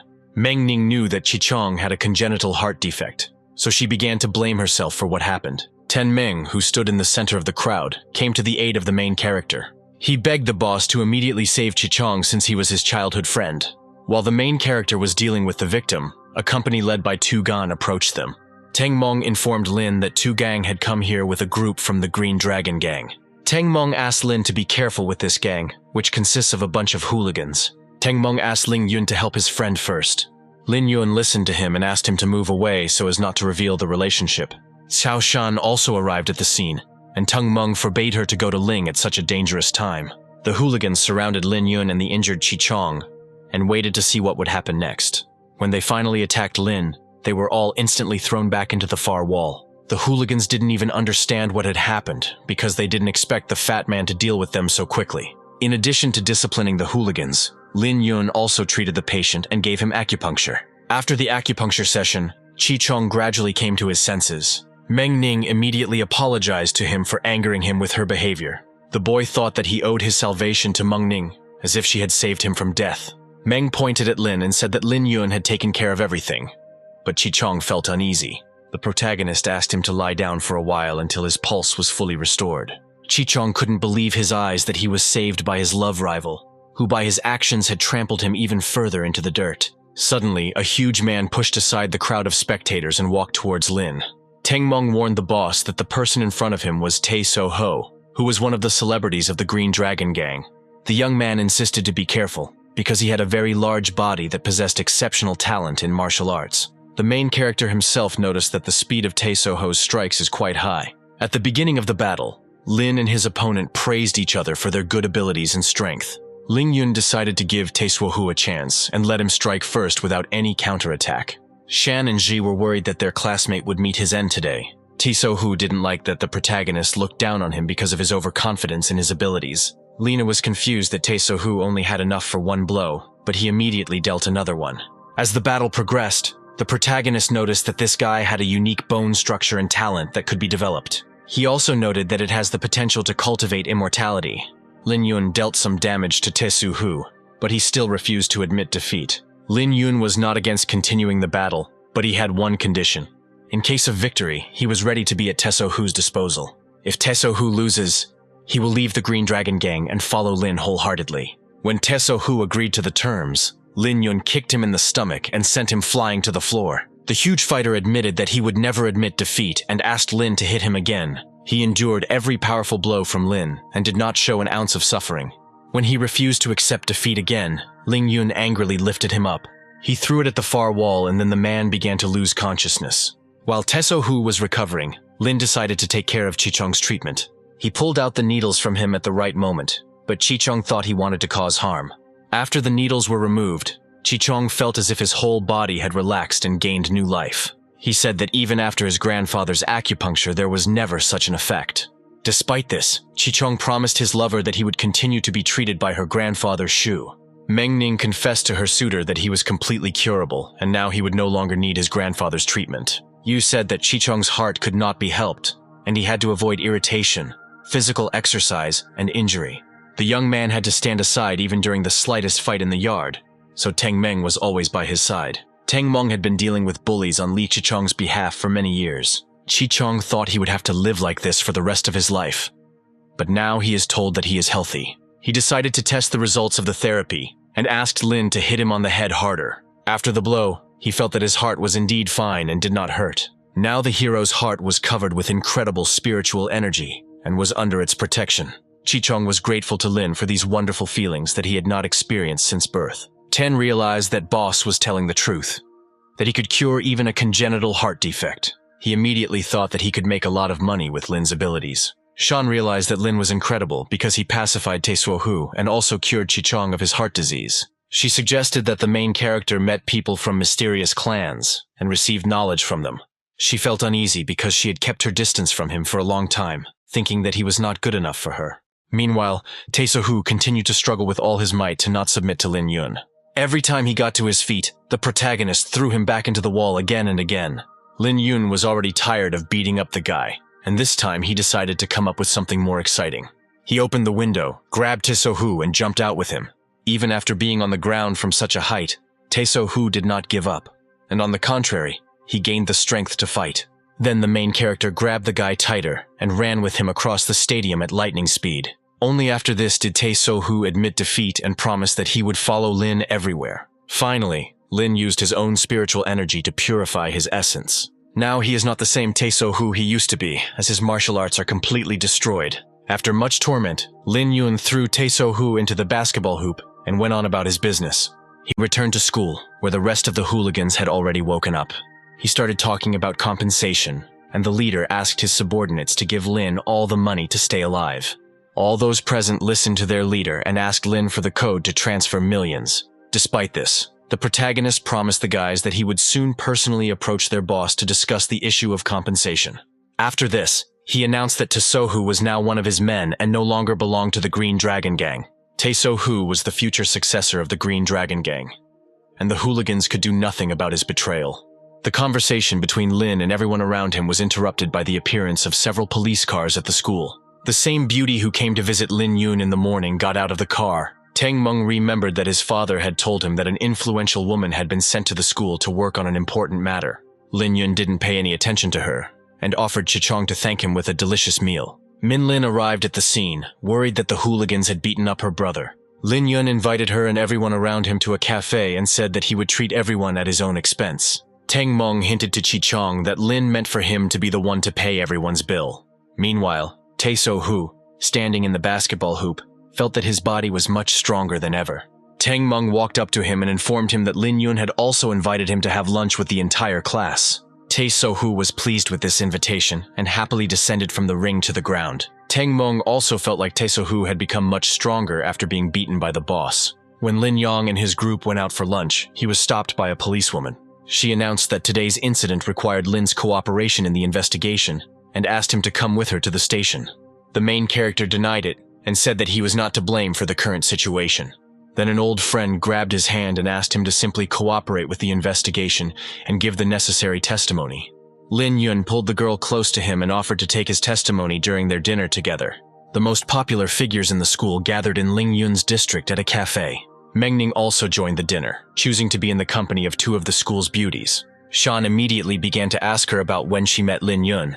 Meng admitted that it happened the day after Lin ran with a bag of sand. Shan couldn't believe that their relationship had started in just a couple of days. Mengning's feminine intuition kicked in, and she sensed that Chao Shan was also in love with Ling. Shun, as a police officer, began the interrogation and asked Tae-So-Hu why he was hanging on the basketball backboard. She asked him to answer as honestly as possible, because this was a real police interrogation. Tae-So-Hu played the fool and said that the air at high altitude was much cleaner than on the ground. Since the victim herself said so, the police had no more questions for her. Tang Meng didn't understand why Tae-So-Hu responded like that, since Lin had just beaten him up and put him in the basketball hoop. Tae-So-Hu was as if hypnotized because in his head there was a phrase that he should bow down to Lin. He wasn't even afraid of revenge from the Green Dragon, because the Green Dragon was no match for Lin Yun. He was confident that by following Lin Yun, he would gain more than with the Green Dragon. In turn, Li Qichong also believed that he should follow Lin Yun because he had cured his sick heart. Suddenly everyone heard thunder outside and saw a dark sky. One of the lightning bolts penetrated the window and flashed between the chandeliers.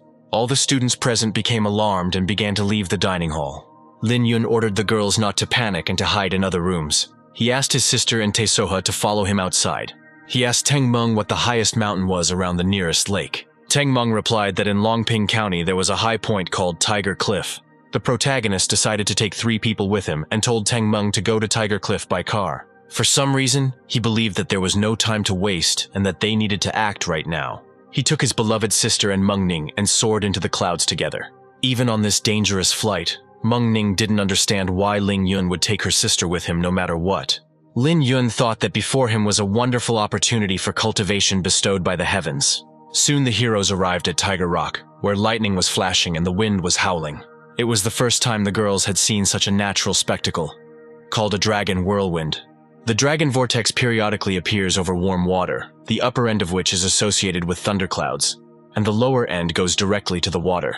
Because this whirlwind was too big, it seemed as if there was a trace of a dragon here. While the hero was thinking about this, he looked into the vortex and saw a real energy dragon in front of him.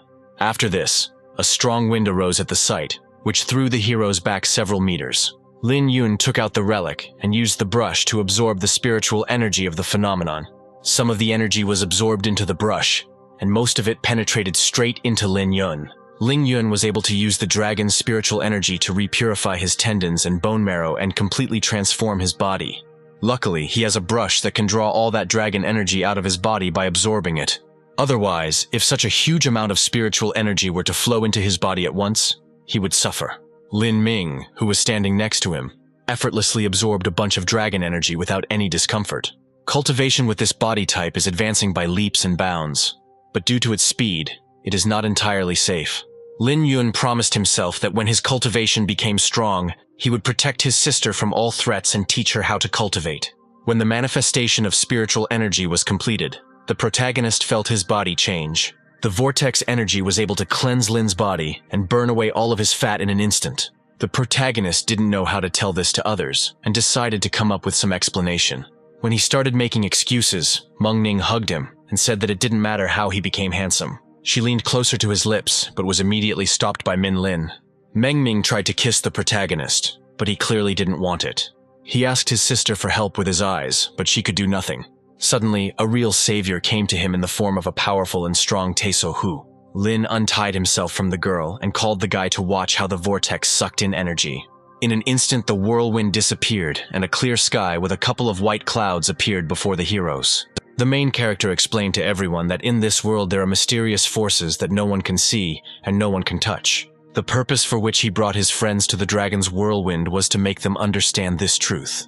Meng Ning promised Lin that she would always follow him, but the hero pushed her away and asked her to return to school. He himself was going to save one person and repay him for his kindness. Meanwhile, the pregnant woman's husband lay unconscious in the medical clinic. The doctor told his wife that the chances were slim, and they did what they could. The wife begged the doctors to save her husband, but fortunately Lin Yun came to their aid. Seeing Lin Yun, the pregnant girl realized that God had come to her again in the form of a savior. Lin Yun asked everyone present to go out into the corridor and picked up the needles. The female doctor did not want to trust him with the patient, but the man's wife insisted that she was dealing with a real doctor. The doctor insisted that they were simply trying to deceive the woman, and that she shouldn't fall for it. Then the main character couldn't resist, leaned the doctor against the wall, and asked her to be more restrained. He sat her down next to him and allowed her to watch the process. During the acupuncture process, he told a story that he had once already cured this aunt and her child. 20 minutes after the acupuncture session, the patient came to and opened his eyes. The female doctor could not believe that the patient was able to wake up and even sit on the couch. The couple didn't know how they would thank Lin, because they had nothing left.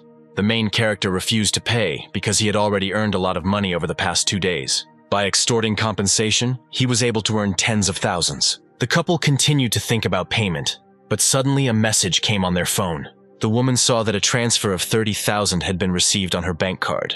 Compared to the cost of that magic brush, this amount was nothing to Lin. Lin asked his aunt to buy the best medicine for her husband to help him recover. After another rescue, Lin said goodbye to the couple forever and left the clinic.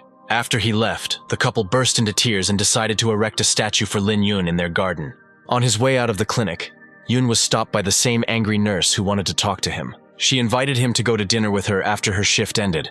Lin Yun casually refused her, but still took her phone number just in case. After visiting the clinic, the heroes went to the park to have some fun. In the park, Tae-So-Hu told Lin that Jufa had paid him to beat Lin. The protagonist wanted Tae-So-Hu to return to Jufei and take the remaining amount. The young man was hesitant to do such a thing, but Lin Yun taught him how to extort as much money as possible. Meanwhile, Jufei was informed that Lin Yun had thrown Tae-So-Hu into the basketball hoop and had extorted tens of thousands from the Green Dragon people. Suddenly there was a knock on their door and Tae-So-Hu arrived to talk. Jufa immediately realized that the guy came to give a deposit because of the failed mission. No one thought that he would come in and ask for part of the amount owed since he had dealt with Lin Yun. He explained that he lost to Lin the first time only to expose his weaknesses. After that, he followed him, attacked him, and made him beg for mercy on his knees after the third blow. Jufa didn't believe this nonsense, but Tae-soo suggested that he go to Lin and see for himself. Jufa believed and was ready to give the remaining amount, but Tae-soo doubled it. Tae-soo could tell Lin that Jufa was behind this whole thing, and then he would hardly ever get out of the hospital. Without thinking twice, Jufa transferred 20,000 yuan to the hero and forgot about this conversation. Jufa admitted that he would go to Lin in the near future and come to a truce with him. As he left, Tae-soo said that if Lin beat him up, Jufa would pay for all his medical expenses. Jufa felt this extortion was all too familiar and remembered that Lin had done exactly the same thing. Lin Yun promised his sister to come to school, and on the way he saw Zhuang Meifeng. The girl was just looking for Lin Yun and, lost in thought, ran straight into him. She told the hero in tears that all her things had been taken away from her, and she had almost nothing left. Lin Yun brought her to his home to talk about what happened in more detail. Zhuang Meifeng said that the family of the beaten boy is looking for Lin to take revenge for the accident. The Sun family had hired trained fighters that he definitely couldn't handle. Meanwhile, these fighters had already arrived at Lin Yun's house and reported to the elder that he was inside. The fighters were ordered to continue surveillance and attack Lin at the most opportune moment. Zhuang explained that the Sun family was so powerful that one casual word could ruin someone's life. Lin didn't understand why the girl didn't want to marry Sun if his family was so powerful. The girl explained that the man was a complete pervert, in whose head there was nothing but debauchery. That's the only reason she ran away from home, and all the most valuable things she built remained there. If the Sun family finds her, they will immediately kidnap her and take her back into slavery. The main character suggested that she hide in his house for now, and then he would be able to protect her. In return, he offered the girl cooking and cleaning the house, and all the female duties. During the conversation, the girl said that she could be useful, because she graduated from the University of Economics and Finance. Then the main character handed her a check as capital, and asked her to earn several million from it in a few days. Zhuang Meifeng promised to double this million within 1 month. Lin left her with these matters and went out into the street, where the fighters were already waiting for him. The female leader ordered the fighters to follow Lin on foot, without using transport. The main character immediately noticed that the fighters were not only watching him, but were also hiding in the distant bushes. The girl Xuan was ready to kill Lin to earn the promised 50 million. For that kind of money, she was ready to kill this schoolboy no matter what. The protagonist made a knight's move and lured his pursuers to Mount Lungpun. Fearing reprisals, Xuan gathered her thoughts, grabbed a knife and rushed at him. When she wanted to plunge the knife into his back, it didn't penetrate Lin even a centimeter. Her colleague decided to do the same, but did not achieve any results. Then the protagonist suddenly grabbed the man and threw him towards Xuan, buying time. The attackers flew several meters and hit a large rock with all their might. The main character took the upper hand in this situation and began to threaten the couple with a knife. Just as Xuan was about to launch a counterattack, she noticed that Ling Yun had disappeared from her sight. The main character fooled everyone and, having appeared, cut Xuan's clothes. Then her colleague was worried that he didn't have the strength to deal with this schoolboy. He wanted to run away, but Lin Yun immediately grabbed him and stabbed him in the head. Xuan realized that she and her colleagues had underestimated Lin because he had easily killed one of the strongest fighters. Lin Yun decided to spare the girl and began to interrogate her for information about her organization. She said that there are similar organizations all over the world that are assigned a certain color depending on their level. Most often, such organizations are managed by people with a heavenly level of success. She said that she belongs to one of the largest organizations of killers, where special-level killers run the organization. At the end of the interrogation, the main character asked the girl how much money she had. He could easily kill this attacker, but it was better to keep her alive in order to learn more secrets of this world. The girl Xuan chose to be saved and offered Lin 17 million as compensation. Lin Yun decided to first heal the girl's wounds and then deal with the rest of the killers together with her. After a few minutes, Xuan asked the fighters to gather at the top of the road, where she was waiting for their help. She pretended that Lin Yun had attacked her, and now she couldn't walk because of the injury. As the fighters went to help her, Lin Yun appeared behind them. The traitor explained to her colleagues that failure to complete this mission would have resulted in her death in the organization anyway, so she chose to be saved in this way. Lin Yun found a gun on one of the attackers, and then the hooligans began to bow and apologize to him. The killer himself offered to give all the money to Lin so that he would spare their lives. After paying the compensation, Lin removed the restraint from them and promised that they would soon be able to move freely. He asked the boys to find him in the city in 3 months, otherwise they would die from hellish pain. After this hellish story, he picked up Xuan and brought her to his home, where Mei Feng was waiting for him. He explained to Mei Feng that this woman belonged to him, and she could protect her from any threat. Mei Feng called him into a separate room and began to harass him, showing her true feelings. The main character clearly didn't want all these kisses. And luckily, he got a call with important news. He went to save someone and left the girls alone in the house. Meanwhile, a female police officer with tears in her eyes was praying to God for help in a local bar. Half an hour ago, a terrible event took place at the Lido Hotel, and the hero clearly headed there. Several young men surrounded Shun, who was conducting her secret investigation. This film and television company lured and tortured many girls under the pretext of raising stars. And now the same fate awaited Shun, who had just had something added to her alcohol. The young men offered her one last glass, and she thought they had taken her bait. She happily drank the last of the alcohol, but things didn't go according to her plan. Her head suddenly spun, and she realized that something had been slipped into her glass of alcohol. She felt even worse, and staggering, she asked the criminals for permission to visit the toilet. She wanted to purge, but one of the producers said she could do her business right in the audition room. The men whispered in her ears that they should start listening immediately while they had enough time. A few minutes later, they escorted the girl to the right room and threw her on the floor like an animal. They left her alone for a while, and then Shun was able to call Lin Yun and ask for help. Half an hour later, the main character arrived at the hotel and was looking for the right room where Shun was. He swept away all the people in his path who prevented him from going deeper into the hotel. One of the administrators nevertheless told him the right room, and Lin found Shun in it. He was extremely angry at the offenders because they had difficulty controlling their lower male body parts. He beat them up thoroughly, threw them out into the corridor, and took the suitcase with their money with him. He believed that this money would be payment for saving this innocent girl from their hands. He promised that he would definitely contact them in the future to receive the second part of the compensation.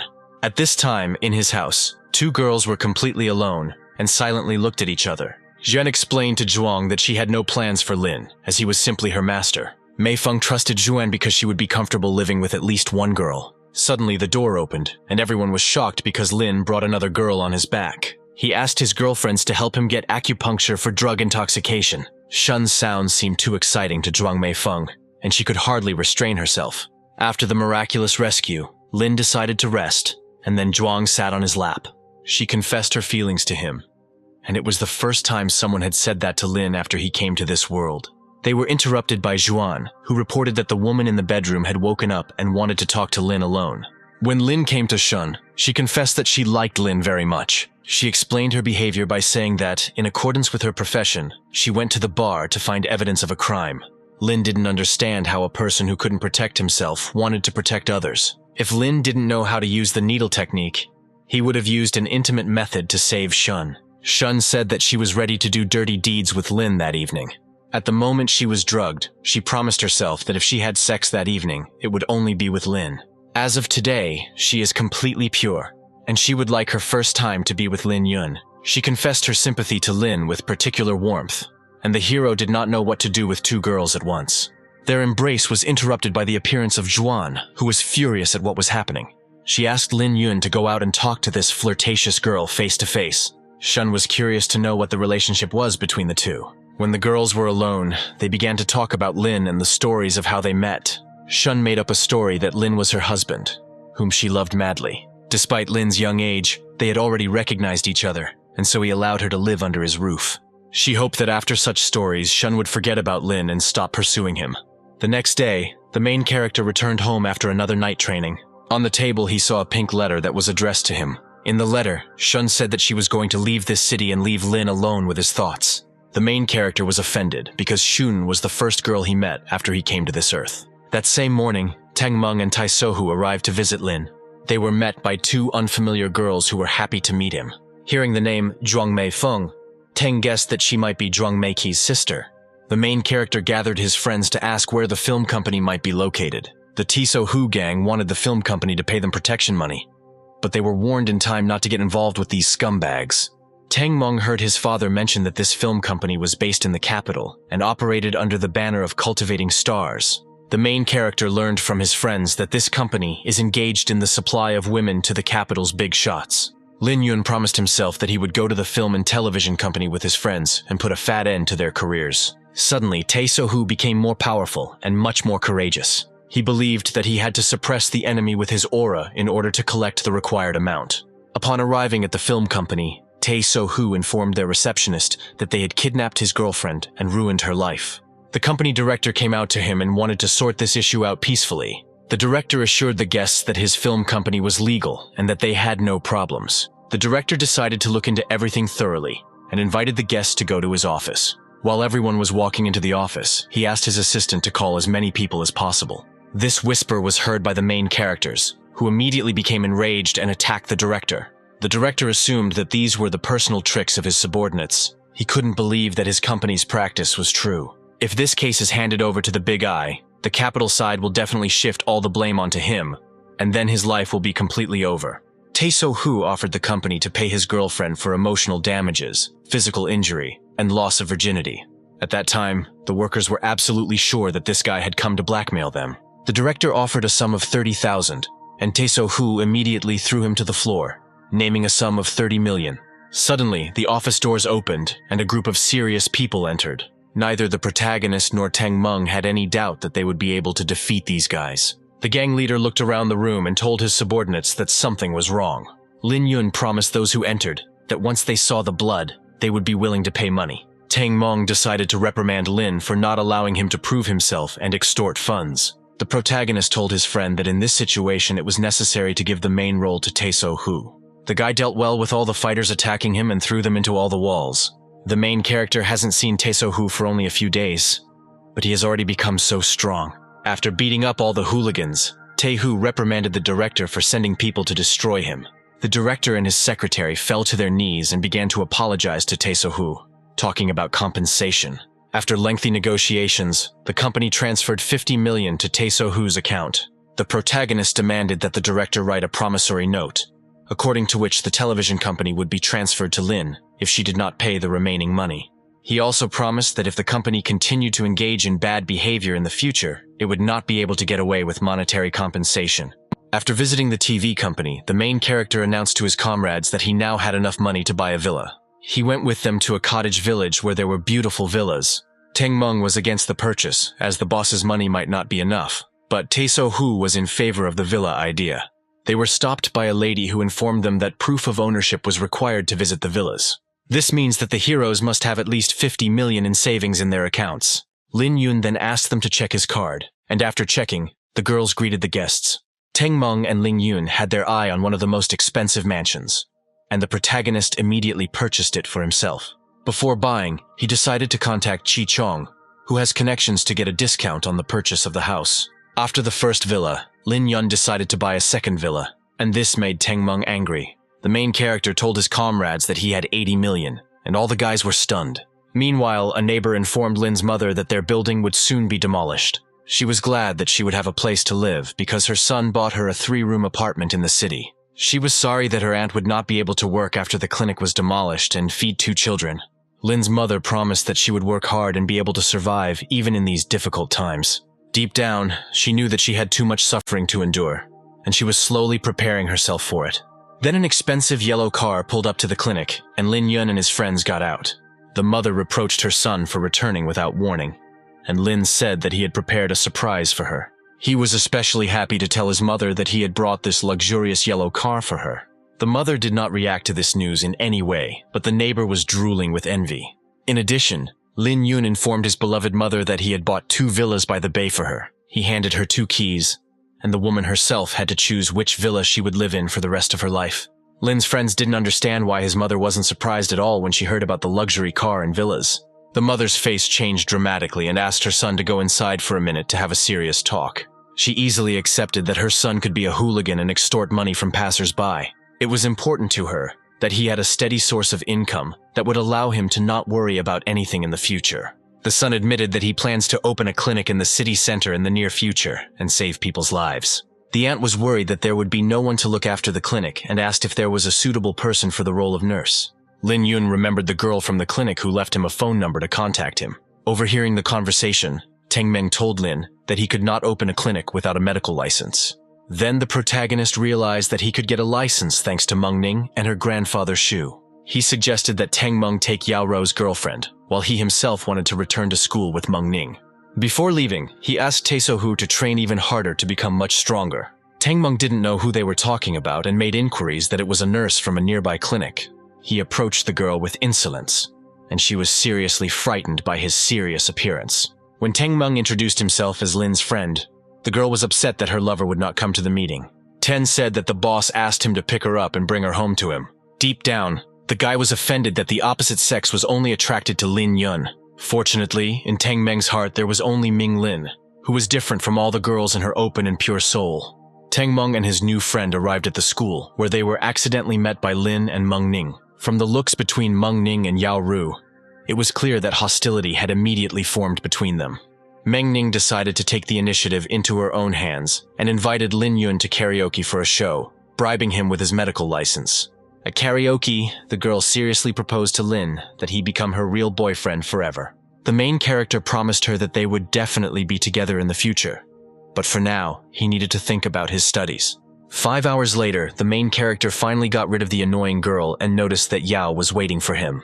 Before leaving for karaoke, Lin hinted to her to go home, but she didn't get the hint. She was ready to wait for him as long as circumstances required, and even these 6 hours did not become an obstacle for her. The hero realized that the girl was frozen and he decided to take her home. He brought her to her home and began to massage her feet before going to bed. During the massage, he offered her a job for which she would receive twice as much, and she happily agreed. When Lin wanted to go home after agreeing, Yao invited him to spend the night with her. She had planned to do various things with Lin, but he abruptly cut everything off. He explained to her in a soft tone that he doesn't hug or massage random girls' feet, but he shouldn't be impudent either. 3 days later, they saw each other again, and there were no misunderstandings between them. They arrived at a place that was ideal for their future clinic. Owner Van said he wanted to go to his hometown, so he was selling his business. Looking into his eyes, Lin Yun realized that he was vomiting food every night and had a terrible stomachache. According to Lin, the man can't even drink regular water. Lin was ready to cure the victim, and then the man, as a sign of gratitude, bet his entire fortune. He was ready to give this store away absolutely for free, just to stay alive. Lin first asked what the true history of this disease was. The man said that he had been working in his store for more than 10 years, and business had always been good. Last year, a new store opened across the road, also selling clothes. Due to his inexperience, the business owner was not very successful and was about to close down. At that moment, Wang suddenly realized that something was wrong with his body. At first, it was just an upset stomach, but gradually it became so painful that he could no longer sleep. He went to many hospitals, but the doctors said he was not sick, until Chinese medicine declared it was an evil spell. He guessed that the owner of the neighboring store was from China, where the technique of infecting with parasites was widespread. Wang then went to their store to talk to them, but they insisted they knew nothing. Wang's health was getting worse and worse, so he decided to go to his hometown to die there. Lin promised the man that if he listened to his advice, he would be able to get rid of the parasite once and for all. As soon as he completed the acupuncture session, the man began vomiting huge parasite larvae. When the larvae scattered all over the location, Lin Yun pierced them with golden needles. After the therapy, Mr. Wang felt his body was relaxed and the feeling of work was gone.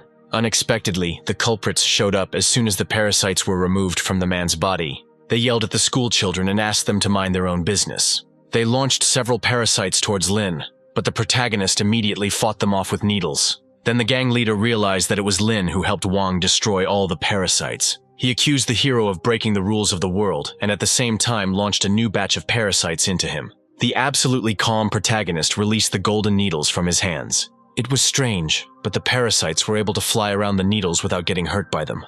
Lin Yun had a secret weapon in the form of spiritual energy, which he used to repel the parasites. After that, he successfully dealt with both the gang leader and his subordinates. After a small fight, Lin assured the man that he did not need to sell the store, because none of the enemies would return. The man gave the store to Lin with special gratitude for saving his life. Now the issue with the clinic has been resolved, and in the future, Lin will not have to worry about money. Soon, he will be able to reach the 4th level of body cultivation, so it is time to prepare for making talismans. To make the talismans, the blood of a demonic beast is needed, but Lin is not sure that there are such beasts on this planet. This beast could be replaced with the blood of roosters and black dogs, and Lin asked his assistant to purchase these ingredients for him. If Lin had made a spiritual power-gathering talisman with the help of the beast, he wouldn't have had to rely on the sungrass. He headed to the coast to greet the herb of the 7 luminaries. Suddenly, he felt someone sneaking up on him, and turning around, he saw a spiritual fox. Taking a closer look, he realized that the little girl was seriously injured. He picked her up and felt that there were serious injuries inside her.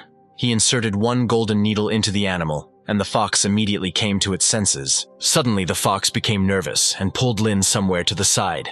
The hero followed her, and they came to a rocky cave. The energy in this cave was very unusual, and there was clearly something wrong with it. The protagonist thought about it and realized that this was the dragon's natural burial place. Suddenly, the protagonist's phone rang, and he was informed that Xiao felt terrible pain all over her body. Arriving home, the main character immediately helped the girl regain her strength. After this, he went to talk to Zhuang, to whom he explained that they were completely different. He explained that in the future he could save the lives of many people, and also take them away if necessary. Without thinking twice, Zhuang threw herself into Lin's arms and told him that she accepted him as he was. The young people intertwined in a kiss and spent a long time in each other's arms. Ling Yun promised Zhuang that he would protect her for the rest of his life. Suddenly, Lin Yun heard that the spiritual fox had entered the room. The fox showed with all her appearance that she wanted to stay and live with Lin. Zhuang didn't mind, since it was just an animal, not another woman. The fox would change form in the future and take on the appearance of a girl, and Lin decided that he would tell the girls about this a little later. Suddenly, Lin abruptly left the house because Cao Shan called him to talk. Shan asked Lin the first question and asked if he liked her. The main character thought all this time that the headman hated him because she was so rude to him. The girl assumed that the mentor who taught Lin to cultivate had forbidden him from having a relationship. The young man agreed, and suddenly realized that an ordinary high school girl knew about cultivation. She told him that there were and are cultivators in her family. It turns out that the likes of Lin, whom he had been looking for so long, were always near him. The girl said that there are many large families in China, some of which are hidden from the world. Non-secret clans, in addition to being rich and influential, must meet two conditions. First, one of the clan members must occupy an important position in the state apparatus. Shan said that her clan is not interested in power and money, and only strives for martial arts. The protagonist realized that this clan reminded him of himself because it puts cultivation above all else. The headman said that there are only 7 non-secret clans in China, one of which is the Cao family. Suddenly she changed the subject and told him, from her grandfather's words, that 18 years ago there was a scandal in the Lin family. This family offended several secret clans, which is why it was almost destroyed. The heroine guessed that Ling Yun was the lost grandson of the Ling family. The main character thought that it was all a figment of his imagination because his mother had a different last name. Then the headmistress asked Lin to enter the university immediately so that she could bring him home. In the secret room of the Lin family, another beating of the youngest was taking place. The father beat his son because he found out that the young man had found Lin and wanted to secretly kill him, but could not. The son couldn't let Lin Yun come back because his grandfather loved him more despite the separation. The father said that the grandfather had already asked other families for help and that Lin's whereabouts would soon become known. The boy decided to tell his grandfather the truth, that he managed to find Lin. He showed him a photo of his grandson on his phone, which showed the current Lin Yun. The grandfather promised himself that this time he would definitely bring his grandson home and make amends to him. 18 years ago, Ling Xiao fell in love with the most unsuitable woman. Everything turned out so well that he even managed to conceive an unwanted child with her. The discovery of this incident broke out. All Chinese clans in the Lin family instantly became targets. In order to avoid dragging his family into trouble, Lin announced that he was cutting ties with his family and ran away with his lover. The hunt for them continued, and by the time the Ling family arrived, the woman was gone, and only Ling Xiao was lying on the ground. The man lost the ability to practice martial arts and has since become a walking corpse. He did not leave the family until 3 months ago, when he received a letter written in blood. He read that his beloved saved their son and named him Lin Yun, just as he wanted. The old man promised himself that if anyone dared to cause trouble for Lin, he would fight them without sparing his bones. The young man was glad that he had taken the initiative and told Lin's whereabouts. He told the old man that Lin Yun was adopted as a child and was now a senior in high school. He even revealed that he was adopted by a woman named Qin, who has a daughter named Mingling. Hearing this woman's surname, the old man realized that it was a 100% coincidence, and that Ling Yun was the unwanted grandson of the past.